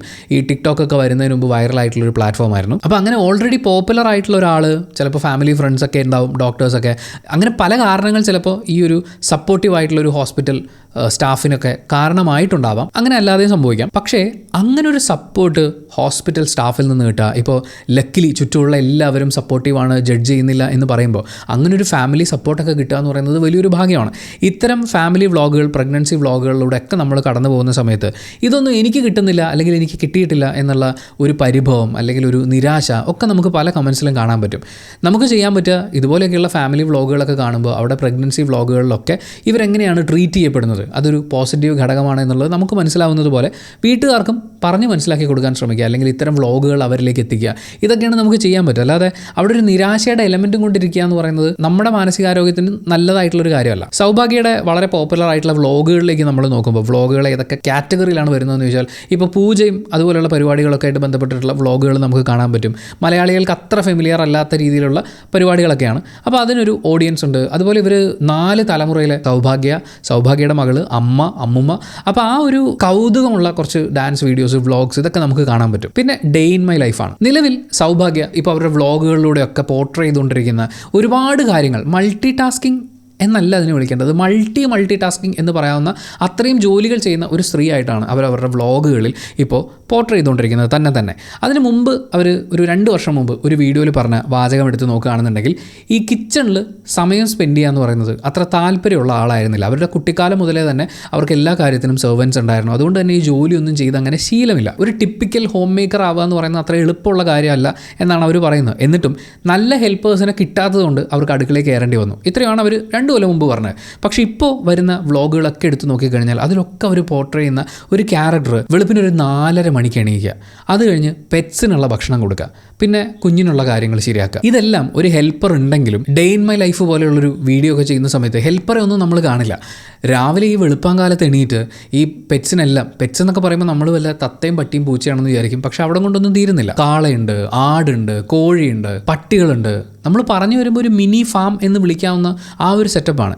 അവിടെ ഭർത്താവിൻ്റെ കാര്യം നോക്കണം, കുട്ടിയുടെ കാര്യങ്ങൾ നോക്കണം, വീട്ടിലെ കുക്കിങ്ങിൻ്റെ കാര്യം നോക്കണം, ക്ലീനിങ്ങിൻ്റെ കാര്യം നോക്കണം, അകമ്പണി പുറംപണി, ഇത്രയും പണികളും ചെയ്ത് തീർത്തതിന് ശേഷം തൻ്റെ ഡാൻസ് ക്ലാസ്സുമായിട്ട് മുന്നോട്ട് പോകുന്നു. അത് കഴിഞ്ഞ് വന്ന് ചെയ്യാനുള്ള മറ്റു കാര്യങ്ങളും ചെയ്യുന്നു. ഇതെല്ലാം അവരെന്നും ചെയ്യുന്നതായിട്ടാണ് കണ്ടുകൊണ്ടിരിക്കുന്ന വ്യൂവേഴ്സ് ഇതിനെ കൺസ്യൂം ചെയ്യുന്നത്. നമ്മൾ ഏതെങ്കിലും ഒരു വീഡിയോ എടുത്ത് നോക്കുമ്പോൾ തന്നെ ഇപ്പോഴത്തെ കാലത്ത് ഒരു സാധാരണ ഹ്യൂമൻ ബീയിങ് ചെയ്യുന്ന പണിയുടെ എത്രയോ ഇരട്ടിയാണ് അവരൊരു വ്ളോഗിൽ ചെയ്യുന്നത്. വ്ളോഗ്സിൻ്റെ താഴെ കമൻസിലേക്ക് പോയി കഴിഞ്ഞാൽ നമുക്ക് കാണാൻ പറ്റും കുറച്ചൊക്കെ റെസ്റ്റ് എടുത്തൂടെ എന്നുള്ള ഉപദേശങ്ങൾ. പക്ഷേ പുള്ളിക്കാരി ഇതിനെക്കുറിച്ച് പറയുന്നത് അവർ എൻജോയ് ചെയ്ത് ചെയ്യുന്ന ജോലിയാണ്, വളരെ ഹാപ്പി ആയിട്ട് ചെയ്യുന്ന ജോലിയാണിതെന്നാണ്. ഈ കൂട്ടത്തിൽ വളരെ വൈറലായിട്ടുള്ളൊരു വീഡിയോ എടുത്ത് നോക്കുകയാണെങ്കിൽ അവർക്ക് കുഞ്ഞുണ്ടായതിനു ശേഷം ആ കുഞ്ഞിനെ തന്നെ, ഈ കൊച്ചു കുഞ്ഞുങ്ങളെയൊക്കെ ദേഹത്ത് ചേർത്ത് വെക്കുന്ന പരിപാടി ഉണ്ടല്ലോ, അങ്ങനെ കുഞ്ഞിനെ ദേഹത്തോട് ചേർത്ത് വെച്ച് ഈ പറയുന്ന ഇത്രയും ജോലികളൊക്കെ ചെയ്യുന്നൊരു വ്ളോഗുണ്ട്. ഒരു പക്ഷേ ഇത്രയും ജോലികളൊക്കെ ഇപ്പോൾ ഈ വെളുപ്പാങ്കാലത്ത് എണീറ്റ് ഇത്രയും ജോലികൾ ചെയ്ത് ഡാൻസ്, ഇതിൻ്റെ സ്ട്രെസ്, ഇതൊക്കെ ഫിസിക്കലി നമ്മൾ എക്സേർട്ട് ചെയ്യുന്ന പണികളാണ്.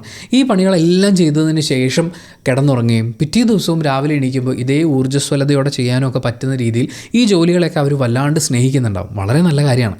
അവർക്കങ്ങനെ ഇഷ്ടമാണെങ്കിൽ അതങ്ങനെ ചെയ്തോട്ടെ. പക്ഷേ അതെല്ലാവരും ചെയ്യേണ്ടതാണെന്നും എല്ലാവരും അനുകരിക്കേണ്ടതാണെന്നും എന്നുള്ള രീതിയിൽ ഈ വ്യൂവേഴ്സിൻ്റെ ഭാഗത്ത് നിന്ന് ഒരുപാട് പ്രൊമോഷൻസ് ഉണ്ടാകുന്നുണ്ട്. അവിടെ സൗഭാഗ്യ പോയിട്ട് എനിക്കിത് ഇഷ്ടമുള്ളതുകൊണ്ടാണ് ചെയ്യുന്നത്, എല്ലാവരും ഇത് ചെയ്യേണ്ട കാര്യമില്ല എന്നുള്ളൊരു ഉപദേശം കൊടുക്കുക. കാരണം താൻ ഈ ചെയ്യുന്നത് ഇത് വെച്ചുകൊണ്ട്, അതായത് സൗഭാഗ്യ ചെയ്യുന്നത് പോലെ ചെയ്യുന്ന ആളാണ് ഒരു നല്ല അമ്മ, ഒരു നല്ല വീട്ടമ്മ, ഒരു നല്ല ഭാര്യ എന്നൊക്കെ ചിന്തിക്കുന്ന അത്തരത്തിലുള്ള കമൻസ് ഒക്കെ വരുന്ന സമയത്ത് സൗഭാഗ്യ അവിടെയൊന്നും പോയിട്ട് അങ്ങനെയൊന്നും നിങ്ങൾ ചിന്തിക്കാൻ പാടില്ല എന്ന് പറയുന്നതായിട്ട് ഞാൻ കണ്ടില്ല. നിങ്ങൾ അങ്ങനെ കണ്ടിട്ടുണ്ടെങ്കിൽ തീർച്ചയായും കമന്റ് ബോക്സിൽ രേഖപ്പെടുത്താം. സൗഭാഗ്യ പറയുന്ന ചില കാര്യങ്ങളും കൂടി നമ്മളൊന്ന് കേട്ട് നോക്കുകയാണെങ്കിൽ, ഈ ക്ലീനിങ് അല്ലെങ്കിൽ ഓർഗനൈസിങ് ഒക്കെ ചെയ്യുന്ന വീഡിയോസ് ഉണ്ടല്ലോ, അത് കാണുമ്പോൾ തനിക്കൊരു മോട്ടിവേഷൻ കിട്ടാറുണ്ട്. അപ്പോൾ അത്തരമൊരു മോട്ടിവേഷൻ തൻ്റെ വ്യൂവേഴ്സിന് കിട്ടട്ടെ എന്ന് വിചാരിച്ചുകൊണ്ടാണ് ഇത്തരം വീഡിയോസ് അവർ അപ്ലോഡ് ചെയ്യുന്നത്. അവർ പറയുന്നത് എന്നും ഇത് ചെയ്യുമ്പോൾ, അതായത് എല്ലാ ദിവസവും വെളുപ്പിന് 4:30 എണീറ്റ് ഈ പെറ്റ്സിനെല്ലാം ഭക്ഷണം കൊടുത്ത് കുഞ്ഞിനുള്ള ഭക്ഷണമൊക്കെ ഉണ്ടാക്കി കൊടുത്ത് അത് കഴിഞ്ഞ് സ്വന്തം കാര്യങ്ങൾ, അത് കഴിഞ്ഞ് ജോലിക്ക് പോവുക, ഇങ്ങനെയുള്ള ഒരു റൊട്ടീനിൽ പോവുക എന്ന് പറയുന്നത് കുറച്ച് നാൾ കഴിയുമ്പോൾ ഒരു തെറാപ്യൂട്ടിക് ഫീലായിരിക്കും എന്നാണ് പറയുന്നത്. താനിപ്പോൾ ആ ഒരു സ്റ്റേജിലൂടെ കടന്നു പോയിക്കൊണ്ടിരിക്കുകയാണെന്നും അവർ പറയുന്നുണ്ട്. നമ്മൾ ജോലിയൊക്കെ അത് അടിച്ചു പൊളിച്ച് ആസ്വദിച്ച് വേണം ചെയ്യാൻ.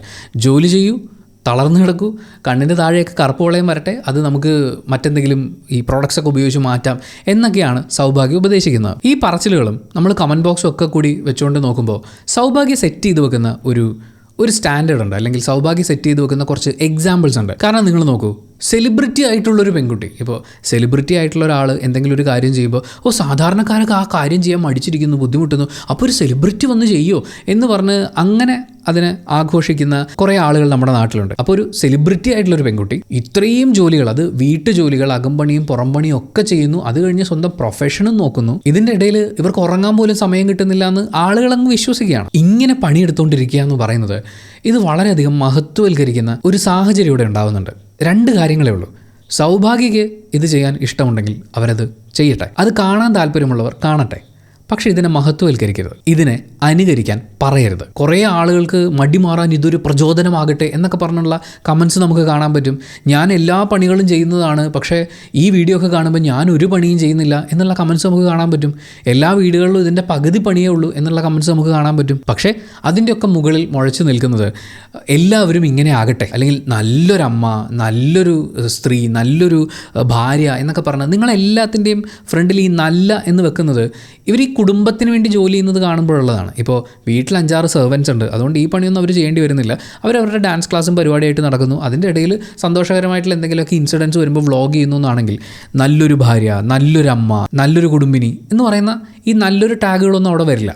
അപ്പോൾ ഈ നല്ലതെന്ന് പറഞ്ഞ് ചേർത്ത് വെക്കുന്നത് കുടുംബത്തിന് വേണ്ടി അഹോരാത്രം പണിയെടുക്കുക എന്ന് പറയുന്നൊരു സാധനമായിട്ട് ചേർത്ത് വെച്ചിട്ടാണ്. ഏതൊരു സ്ത്രീയും അവർക്ക് ഇഷ്ടമുള്ള കാര്യങ്ങൾ ചെയ്യുമ്പോൾ അവർ ഹാപ്പിയാണോ നോക്കിയാൽ മതിയല്ലോ. അത് നിങ്ങളുടെ ഒരു മൈൻഡ് സെറ്റൊക്കെ വെച്ചുകൊണ്ട് ഇതാണ് നല്ലത്, ഇതാണ് നല്ലൊരു എന്ന് പറയുന്ന ഒരു സർട്ടിഫിക്കറ്റ് കൊടുക്കാൻ പോകേണ്ട കാര്യമില്ല. ഇപ്പോഴത്തെ പെൺപിള്ളേരെല്ലാം സൗഭാഗ്യം കണ്ട് പഠിക്കണം എന്ന് പറയുന്ന കുറേ വസന്തോപദേശങ്ങൾ കൂടി നമുക്ക് ഇതിൻ്റെ അകത്ത് നിന്ന് കിട്ടും. ഇത്തരം ഫാമിലി വ്ളോഗുകൾ, ഇപ്പോൾ സൗഭാഗ്യം മാത്രമല്ല, ഇതുപോലെയുള്ള ഫാമിലി വ്ളോഗുകൾ നമ്മൾ സാധാരണ ഒരു മനുഷ്യന് ചെയ്യാൻ പറ്റാത്ത പോലെയുള്ള ജോലികളോ അല്ലെങ്കിൽ സ്വന്തം ഇഷ്ടങ്ങളും ആഗ്രഹങ്ങളും ഒക്കെ മാറ്റി വെച്ചുകൊണ്ട് ഒരു പക്ഷേ സൗഭാഗ്യം പോലൊരു പ്രിവിലേജ് അനുഭവിക്കാൻ പറ്റിയിട്ടില്ലാത്ത ഒരു വലിയ വിഭാഗം ആളുകൾ, അവർക്ക് ഇഷ്ടമുള്ളതൊന്നും ചെയ്യാൻ പറ്റാതെ ഒരു വീട്ടിൽ ഇതിൽ കൂടുതലോ പണിയെടുത്ത് ചിലപ്പോൾ ജീവിക്കേണ്ടി വരും, അല്ലെങ്കിൽ വന്നിട്ടുണ്ടാവും. അങ്ങനെയുള്ള ആൾക്കാർ സ്വന്തം ജീവിതത്തെക്കുറിച്ച് സ്വന്തം ഇഷ്ടമനുസരിച്ച് ജീവിക്കണം എന്ന് ആഗ്രഹിക്കുന്നത് ഒരു തെറ്റാണ് എന്ന് അവരുടെ ചുറ്റും നിന്ന് പറയുന്ന കുറേ ആളുകൾക്ക് ഇത്തരം വീഡിയോസ് ചിലപ്പോൾ മോട്ടിവേഷൻ ആയിരിക്കും. സ്വന്തമായി ഒരു ജോലിയോ ബിസിനസ്സോ ചെയ്ത് അതിനുവേണ്ടി കൂടുതൽ സമയം സ്പെൻഡ് ചെയ്ത് വീട്ടിലെ ജോലിക്കും മറ്റും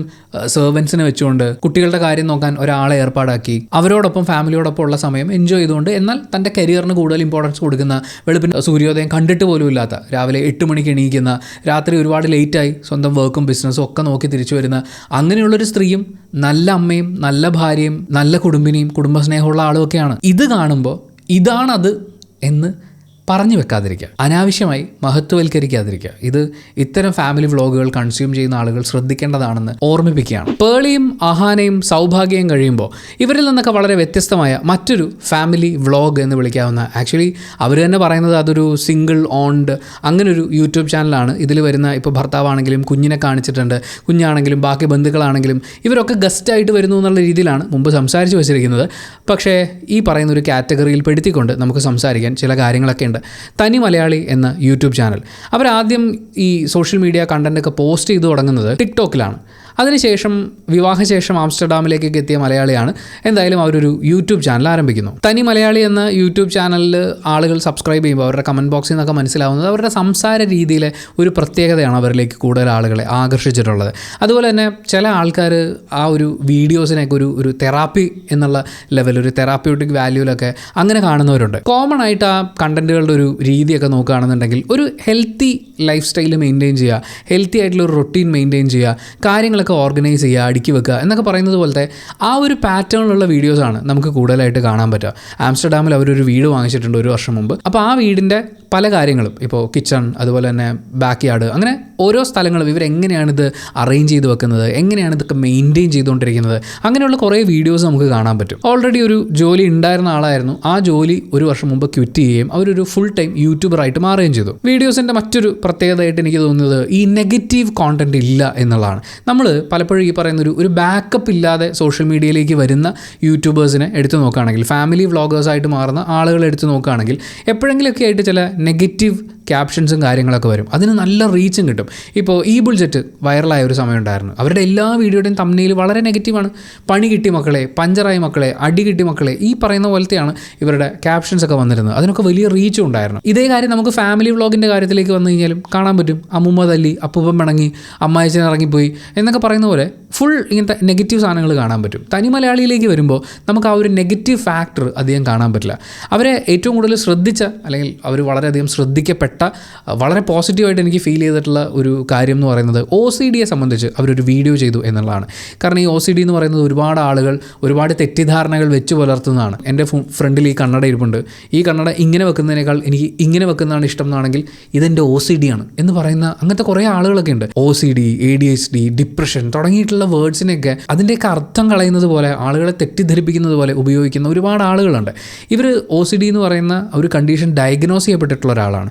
OCD എത്രത്തോളം ഭീകരമാണ് എന്നുള്ളതും നമ്മൾ എത്രത്തോളം അതിന് ശ്രദ്ധ കൊടുക്കണമെന്നും ഒക്കെ സംസാരിക്കുന്ന ഒരു വീഡിയോ അവർ ചെയ്തിട്ടുണ്ടായിരുന്നു. അത് അവർക്കും ഒരുപാട് റീച്ച് കൊടുത്തിട്ടുള്ളതാണ്. കൂട്ടത്തിൽ ആ ചാനലിൽ ഒരു കോൺട്രവേഴ്സി വന്നിട്ടുള്ളത് അവർ ഫ്രണ്ട്സ് ആപ്പ് പ്രൊമോട്ട് ചെയ്തു എന്നുള്ളതാണ്. തീർച്ചയായും അത് ഒഴിവാക്കപ്പെടേണ്ട ഒരു കാര്യമായിരുന്നു. ഇത്രയും റീച്ചുള്ള ഒരു യൂട്യൂബർ എന്നുള്ള നിലയ്ക്ക് അങ്ങനൊരു ക്ലയൻറ്റ് വരുന്ന സമയത്ത് ക്ലയൻറ്റിനെ കുറിച്ച് പഠിച്ചിട്ട് വേണമായിരുന്നു അത് ചെയ്യാൻ. എന്തായാലും ഒരുപാട് വിമർശനങ്ങൾ ഏറ്റുവാങ്ങുകയും അവരതിന് മാപ്പ് പറഞ്ഞുകൊണ്ട് ഇനി അത് ആവർത്തിക്കില്ല, അതിനി ശ്രദ്ധിക്കും എന്ന് പറഞ്ഞുകൊണ്ട് അപ്പോളജൈസ് ചെയ്തുകൊണ്ട് ഒരു വീഡിയോ ഒക്കെ പോസ്റ്റ് ചെയ്തിട്ടുണ്ടായിരുന്നു. അത് നല്ലൊരു കാര്യമാണ്. തെറ്റിപ്പം മനുഷ്യന്മാർക്കൊക്കെ പറ്റും, ശ്രദ്ധിക്കാമായിരുന്നു തെറ്റ് തന്നെയാണ്. എന്നാൽ പോലും ആ തെറ്റ് തിരുത്തി മുന്നോട്ട് പോകുക എന്ന് പറയുന്നത് അതൊരു നല്ല കാര്യമാണ്. എന്തുകൊണ്ട് ഈ ക്രിയേറ്ററെ കൂടി നമ്മൾ ഫാമിലി വ്ളോഗ്സിനെ കുറിച്ച് സംസാരിക്കുമ്പോൾ ഞാൻ ഉൾപ്പെടുത്തി എന്ന് പറഞ്ഞു കഴിഞ്ഞാൽ, നമ്മുടെ ഒരു ഫാമിലി വ്ളോഗുകളുടെ ഒരു സ്ഥിരം പാറ്റേൺ ഒക്കെ ഉണ്ടല്ലോ. അതായത് കല്യാണം കഴിഞ്ഞു, അതിനുശേഷമുള്ള ജീവിതം കാണിക്കുന്നു, കുറച്ച് കഴിയുമ്പോഴേക്കും പ്രഗ്നൻ്റ് ആവുന്നു, പ്രഗ്നൻസിയുടെ വീഡിയോ, ഡെലിവറിയുടെ വീഡിയോ, കുട്ടിയുടെ വീഡിയോ, തുടർന്നുള്ള വീഡിയോസ്. ഇപ്പോൾ പ്രഗ്നൻസി വീഡിയോയിലേക്ക് വരെ തനി മലയാളി എന്ന് പറയുന്ന യൂട്യൂബ് ചാനൽ എത്തിയിട്ടുണ്ട്. അപ്പം തുടർന്ന് ഇനി അവരെങ്ങനെയായിരിക്കും അത് കണ്ടിന്യൂ ചെയ്യാമെന്ന് എനിക്കറിയില്ല. ഫാമിലി വ്ളോഗുകളുടെ ഒരു പാറ്റേൺ നമുക്കിവിടെ കാണാൻ പറ്റും. പക്ഷേ മുൻപ് ഞാൻ പറഞ്ഞ വ്ളോഗുകളിൽ നിന്ന് ഡിഫറൻ്റ് ആയിട്ട് ഇവിടെ നമുക്ക് പഠിച്ചെടുക്കാൻ, അല്ലെങ്കിൽ വേണമെങ്കിൽ ജീവിതത്തിലേക്ക് പകർത്താവുന്ന കുറച്ചധികം കാര്യങ്ങളുണ്ട്. ഇവർക്കൊരു ലോഞ്ച് പാഡ് ഉണ്ടായിരുന്നില്ല. ഇപ്പോൾ അഹാന കൃഷ്ണ, അവരൊരു നെപ്പോ കിഡാണ്. ഓൾറെഡി യൂട്യൂബ് ചാനലിൽ വരുന്നതിന് മുമ്പേ പേളിമാണി പ്രശസ്തയായിരുന്നു. സൗഭാഗ്യ വെങ്കടേഷ്, താര കല്യാണിൻ്റെ മകൾ എന്ന് പറയുന്നൊരു പ്രശസ്തി അവർക്ക് ചുറ്റും എപ്പോഴും ഉണ്ടായിരുന്നു. തനി മലയാളി എന്ന് പറയുന്നത് അവരൊരു സാധാരണ പെൺകുട്ടി, വിവാഹം കഴിഞ്ഞു, ആംസ്റ്റർഡാമിലേക്ക് പോയി. അത് കഴിഞ്ഞ് അവർ ഈ ട്രൈ ചെയ്യാൻ തയ്യാറായി. ഡിഫറൻ്റ് ആയിട്ടുള്ള സാധ്യതകളൊക്കെ എക്സ്പ്ലോർ ചെയ്യാൻ വേണ്ടിയിട്ടുള്ള ഒരു ശ്രമം അവരുടെ ഭാഗത്തു നിന്നുണ്ടായി. അതിലൊന്ന് തന്നെയായിരിക്കും യൂട്യൂബ് ചാനൽ.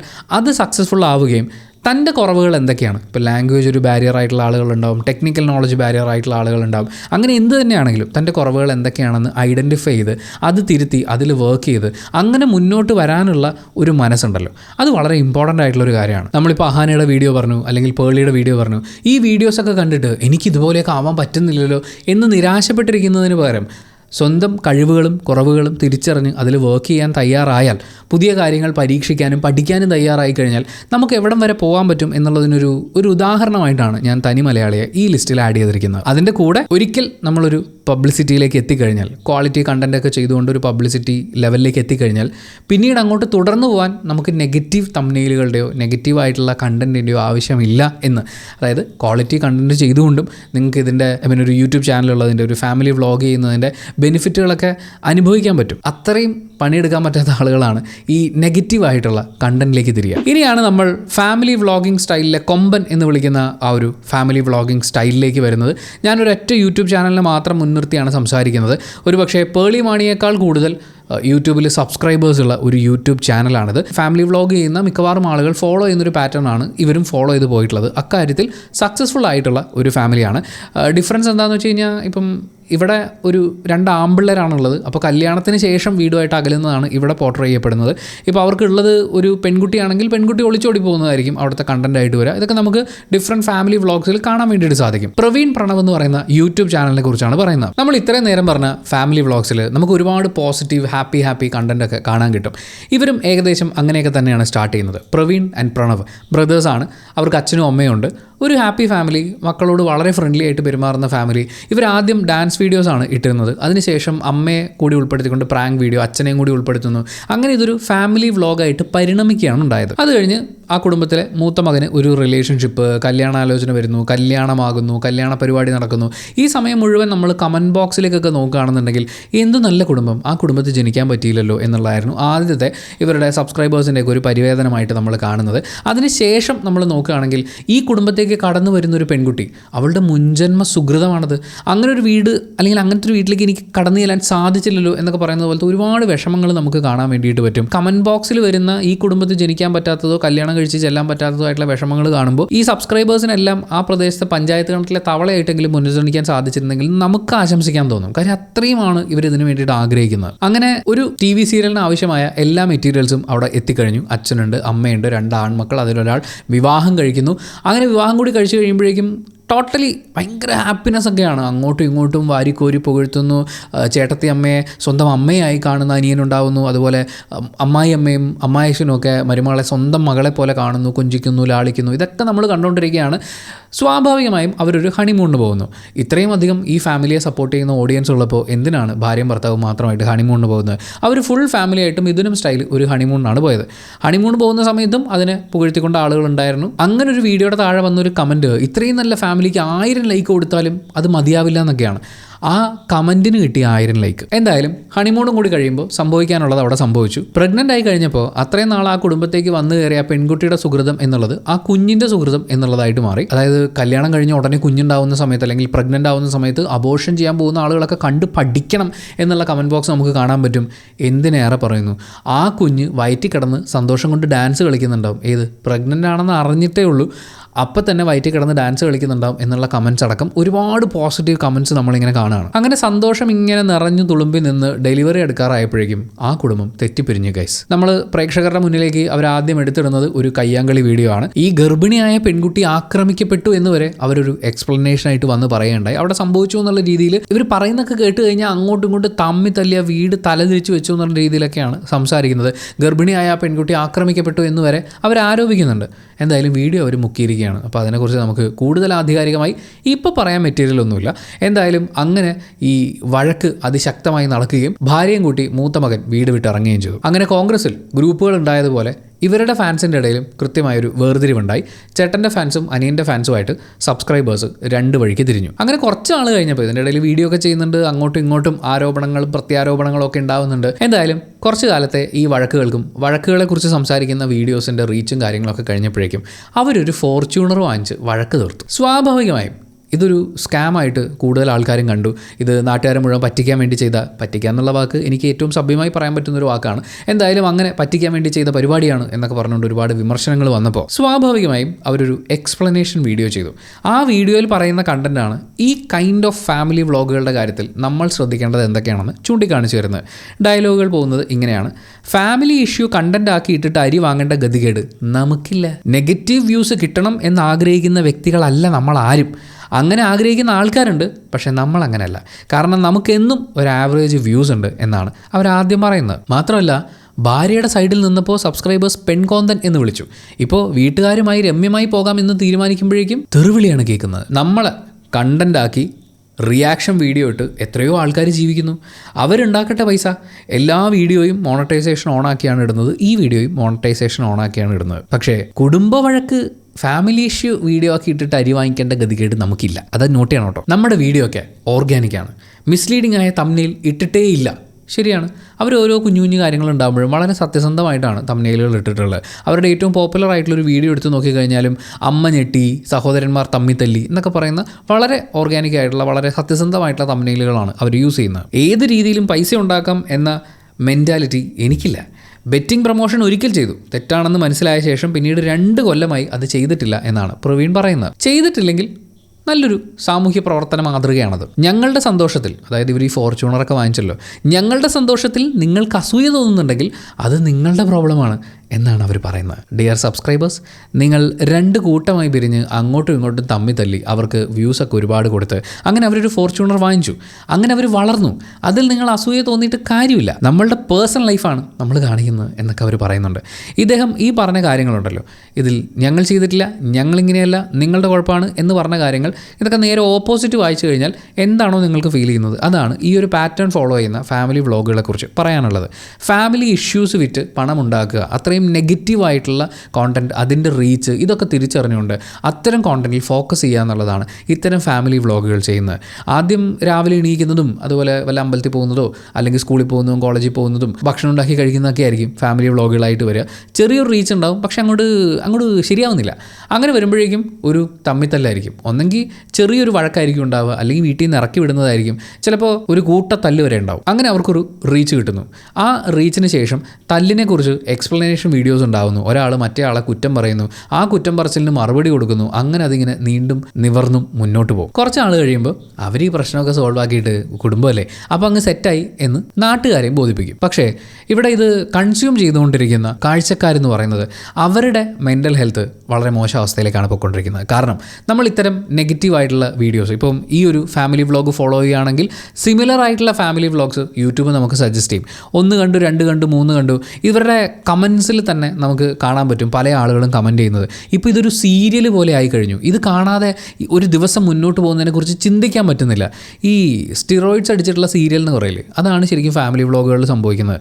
ഒരു സീരിയലിൽ ഒരാഴ്ച മുഴുവൻ എന്തെങ്കിലും ഒരു കാര്യം ഇട്ട് മൂപ്പിച്ച് വെള്ളിയാഴ്ച ദിവസമായിരിക്കും അടുത്ത ആഴ്ച കാണിച്ചു തരാം എന്ന് പറയുന്ന രീതിയിൽ അവസാനിപ്പിക്കുക. പക്ഷേ ഓരോ ഫാമിലി വ്ളോഗും എൻഡ് ചെയ്യുന്നത് മിക്കവാറും എല്ലാ വീഡിയോസും ഇതുപോലെ എന്തെങ്കിലും കാര്യങ്ങൾ കാണിച്ചിട്ടായിരിക്കും, അല്ലെങ്കിൽ അങ്ങനെ എന്തെങ്കിലും ഒരു കാര്യം ടീസ് ചെയ്തിട്ടാണ് നിങ്ങളെ ആ വീഡിയോയിലേക്ക് ഇവർ ഡ്രാഗ് ചെയ്യുന്നത്. ഇത് നമ്മളിൽ ഉണ്ടാക്കുന്ന ഒരു നെഗറ്റീവ് ഇംപ്രഷൻ ഉണ്ട്. ഇത് കണ്ടിന്യൂസ് ആയിട്ട് കൺസ്യൂം ചെയ്ത് കഴിയുമ്പോൾ നമ്മൾ നമ്മുടെ ചുറ്റുമുള്ള ആളുകളെ ഇതൊക്കെ വെച്ചുകൊണ്ട് ജഡ്ജ് ചെയ്യാൻ തുടങ്ങും.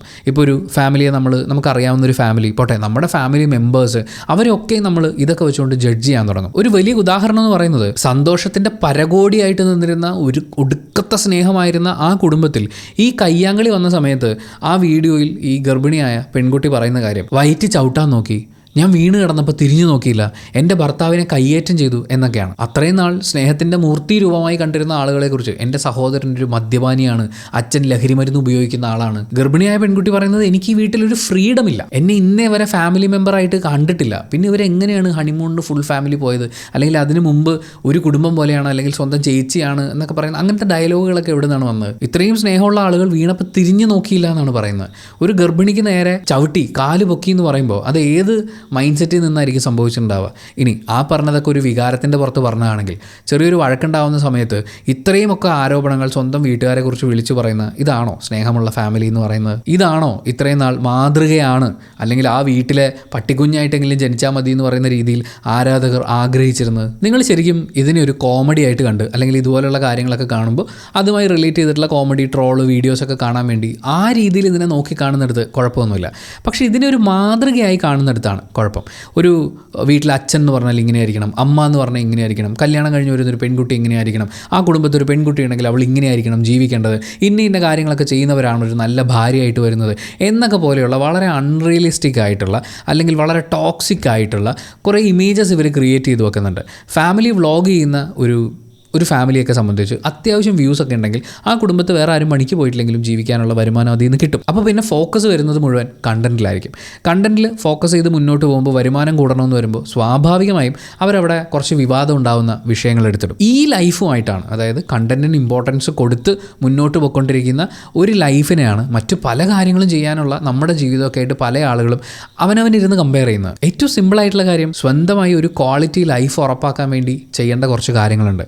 ഇത്തരം നെഗറ്റീവ് കണ്ടൻറ്റ് ഒരുപാട് കൺസ്യൂം ചെയ്യുന്നത് ആ ക്വാളിറ്റി ലൈഫിനെ, ആ ക്വാളിറ്റി ഉള്ള ഒരു മൈൻഡ് സെറ്റിനെ ഭയങ്കരമായിട്ട് ബാധിക്കും. വർക്ക് ഓൺ യുവർ സെൽഫ്, അതാണ് ഏറ്റവും സിമ്പിളായിട്ട് പറയാനുള്ള കാര്യം. പിന്നെ ഇവർ ഈ ടാർഗറ്റ് ചെയ്യുന്ന കുറച്ച് ഓഡിയൻസ് ഉണ്ട്. ആ ഓഡിയൻസ് ഞാൻ ഈ പറഞ്ഞുകൊണ്ടിരിക്കുന്ന വീഡിയോ ഇത്ര നേരം ഇരുന്ന് കാണാനുള്ള സാധ്യതയില്ല. പക്ഷേ ഇവിടം വരെ നിങ്ങൾ എത്തിയിട്ടുണ്ടെങ്കിൽ എനിക്ക് പറയാനുള്ളത് ഇത്രയേ ഉള്ളൂ, just work on your self. ഇത്തരം ഫാമിലി വ്ളോഗുകളിൽ നമ്മൾ വിഷ്വലി കാണുന്ന കുട്ടികളുണ്ട്. കുട്ടികളെ വിറ്റ് തന്നെയാണ്, അല്ലെങ്കിൽ കുട്ടികളുമായിട്ടുള്ള മൊമെൻറ്റ്സിനെ കൊമേഴ്ഷ്യലൈസ് ചെയ്ത് തന്നെയാണ് പല യൂട്യൂബ് ചാനലുകളും ഒരുപാട് വരുമാനം ഉണ്ടാക്കുന്നത്. അവിടെ ഹനിക്കപ്പെടുന്ന കുട്ടികളുടെ ഒരു പ്രൈവസി ഉണ്ട്. അവരുടെ ഏറ്റവും സന്തോഷം നിറഞ്ഞ അവരുടെ അച്ഛനും അമ്മയും ഒക്കെ കണ്ട് വളരുന്ന കുറേ വലുതായി കഴിയുമ്പോൾ നമ്മുടെയൊക്കെ അപ്പനമ്മമാർ നമ്മൾ കുഞ്ഞിലെ കാണിച്ചിട്ടുള്ള കുറേ കുസൃതികളും കുറുമ്പുകളും ഒക്കെ പറയുന്നുണ്ട്. അതിൽ ചിലതൊക്കെ നമ്മളെ കൂട്ടുകാരടക്കം കളിയാക്കാനുള്ള മെറ്റീരിയലായിട്ട് മാറും. നമ്മൾ ഇങ്ങോട്ട് നോക്കുകയാണെങ്കിൽ ഇവിടെ ഈ കുട്ടികളുടെ ഓരോ മൊമെൻറ്റും ഡോക്യുമെൻ്റ് ചെയ്ത് നാട്ടുകാരുടെ മുമ്പിൽ പ്രദർശിപ്പിക്കപ്പെടുകയാണ്. കുറേ നാൾ കഴിയുമ്പോൾ ഈ കുട്ടിക്ക് തോന്നുകയാണ് എൻ്റെ കുട്ടിക്കാലവും അതുമായി ബന്ധപ്പെട്ടിട്ടുള്ള മെമ്മറീസൊന്നും അങ്ങനെ പബ്ലിക്കിന് ഇട്ട് കൊടുക്കാൻ പാടില്ലായിരുന്നു എന്ന്. പക്ഷേ ഇപ്പോൾ അവർ കുട്ടികളാണ്. അങ്ങനെ ഒരു ആവശ്യം പറയാൻ എൻ്റെ പ്രൈവസി എനിക്ക് മാറ്ററാണ് എന്ന് പറയാൻ മാത്രമുള്ളൊരു വിവരത്തിലേക്ക് അവർ എത്തിയിട്ടില്ല. കൺസെൻറ്റ് കൊടുക്കാനുള്ളൊരു പ്രായത്തിലേക്കോ അല്ലെങ്കിൽ അത്തരം ഒരു ബോധ്യത്തിലേക്കോ അവർ വളർന്നിട്ടില്ല. അതുപോലെ തന്നെ അവരുടെ സേഫ്റ്റി, ഓൺലൈനിൽ അപ്ലോഡ് ചെയ്യപ്പെടുന്ന ഈ കുട്ടികളുടെ വീഡിയോസും ഫോട്ടോസും ഏതൊക്കെ രീതിയിലാണ് ഉപയോഗിക്കപ്പെടുക എന്നുള്ളത് അതൊന്നും നമുക്കിവിടെ പറയാൻ പറ്റില്ല. അത് ഏത് രീതിയിലും ഉപയോഗിക്കത്തക്ക രീതിയിൽ ടെക്നോളജി വളരെയധികം പുരോഗമിച്ചിട്ടുണ്ട്. അതിനോടൊപ്പം സംഭവിക്കുന്നൊരു കാര്യമാണ് അൺവാണ്ടഡ് ആയിട്ടുള്ള ബോണ്ടിങ്സ് ഉണ്ടാകുന്നത്. ഇപ്പോൾ ഫാമിലി വ്ളോഗ് ചെയ്യുന്ന കണ്ടന്റ് ക്രിയേറ്റേഴ്സിനോട് ഉണ്ടാകുന്ന ഒരു ഇഷ്ടവും താല്പര്യവും ഒക്കെ ഉണ്ട്.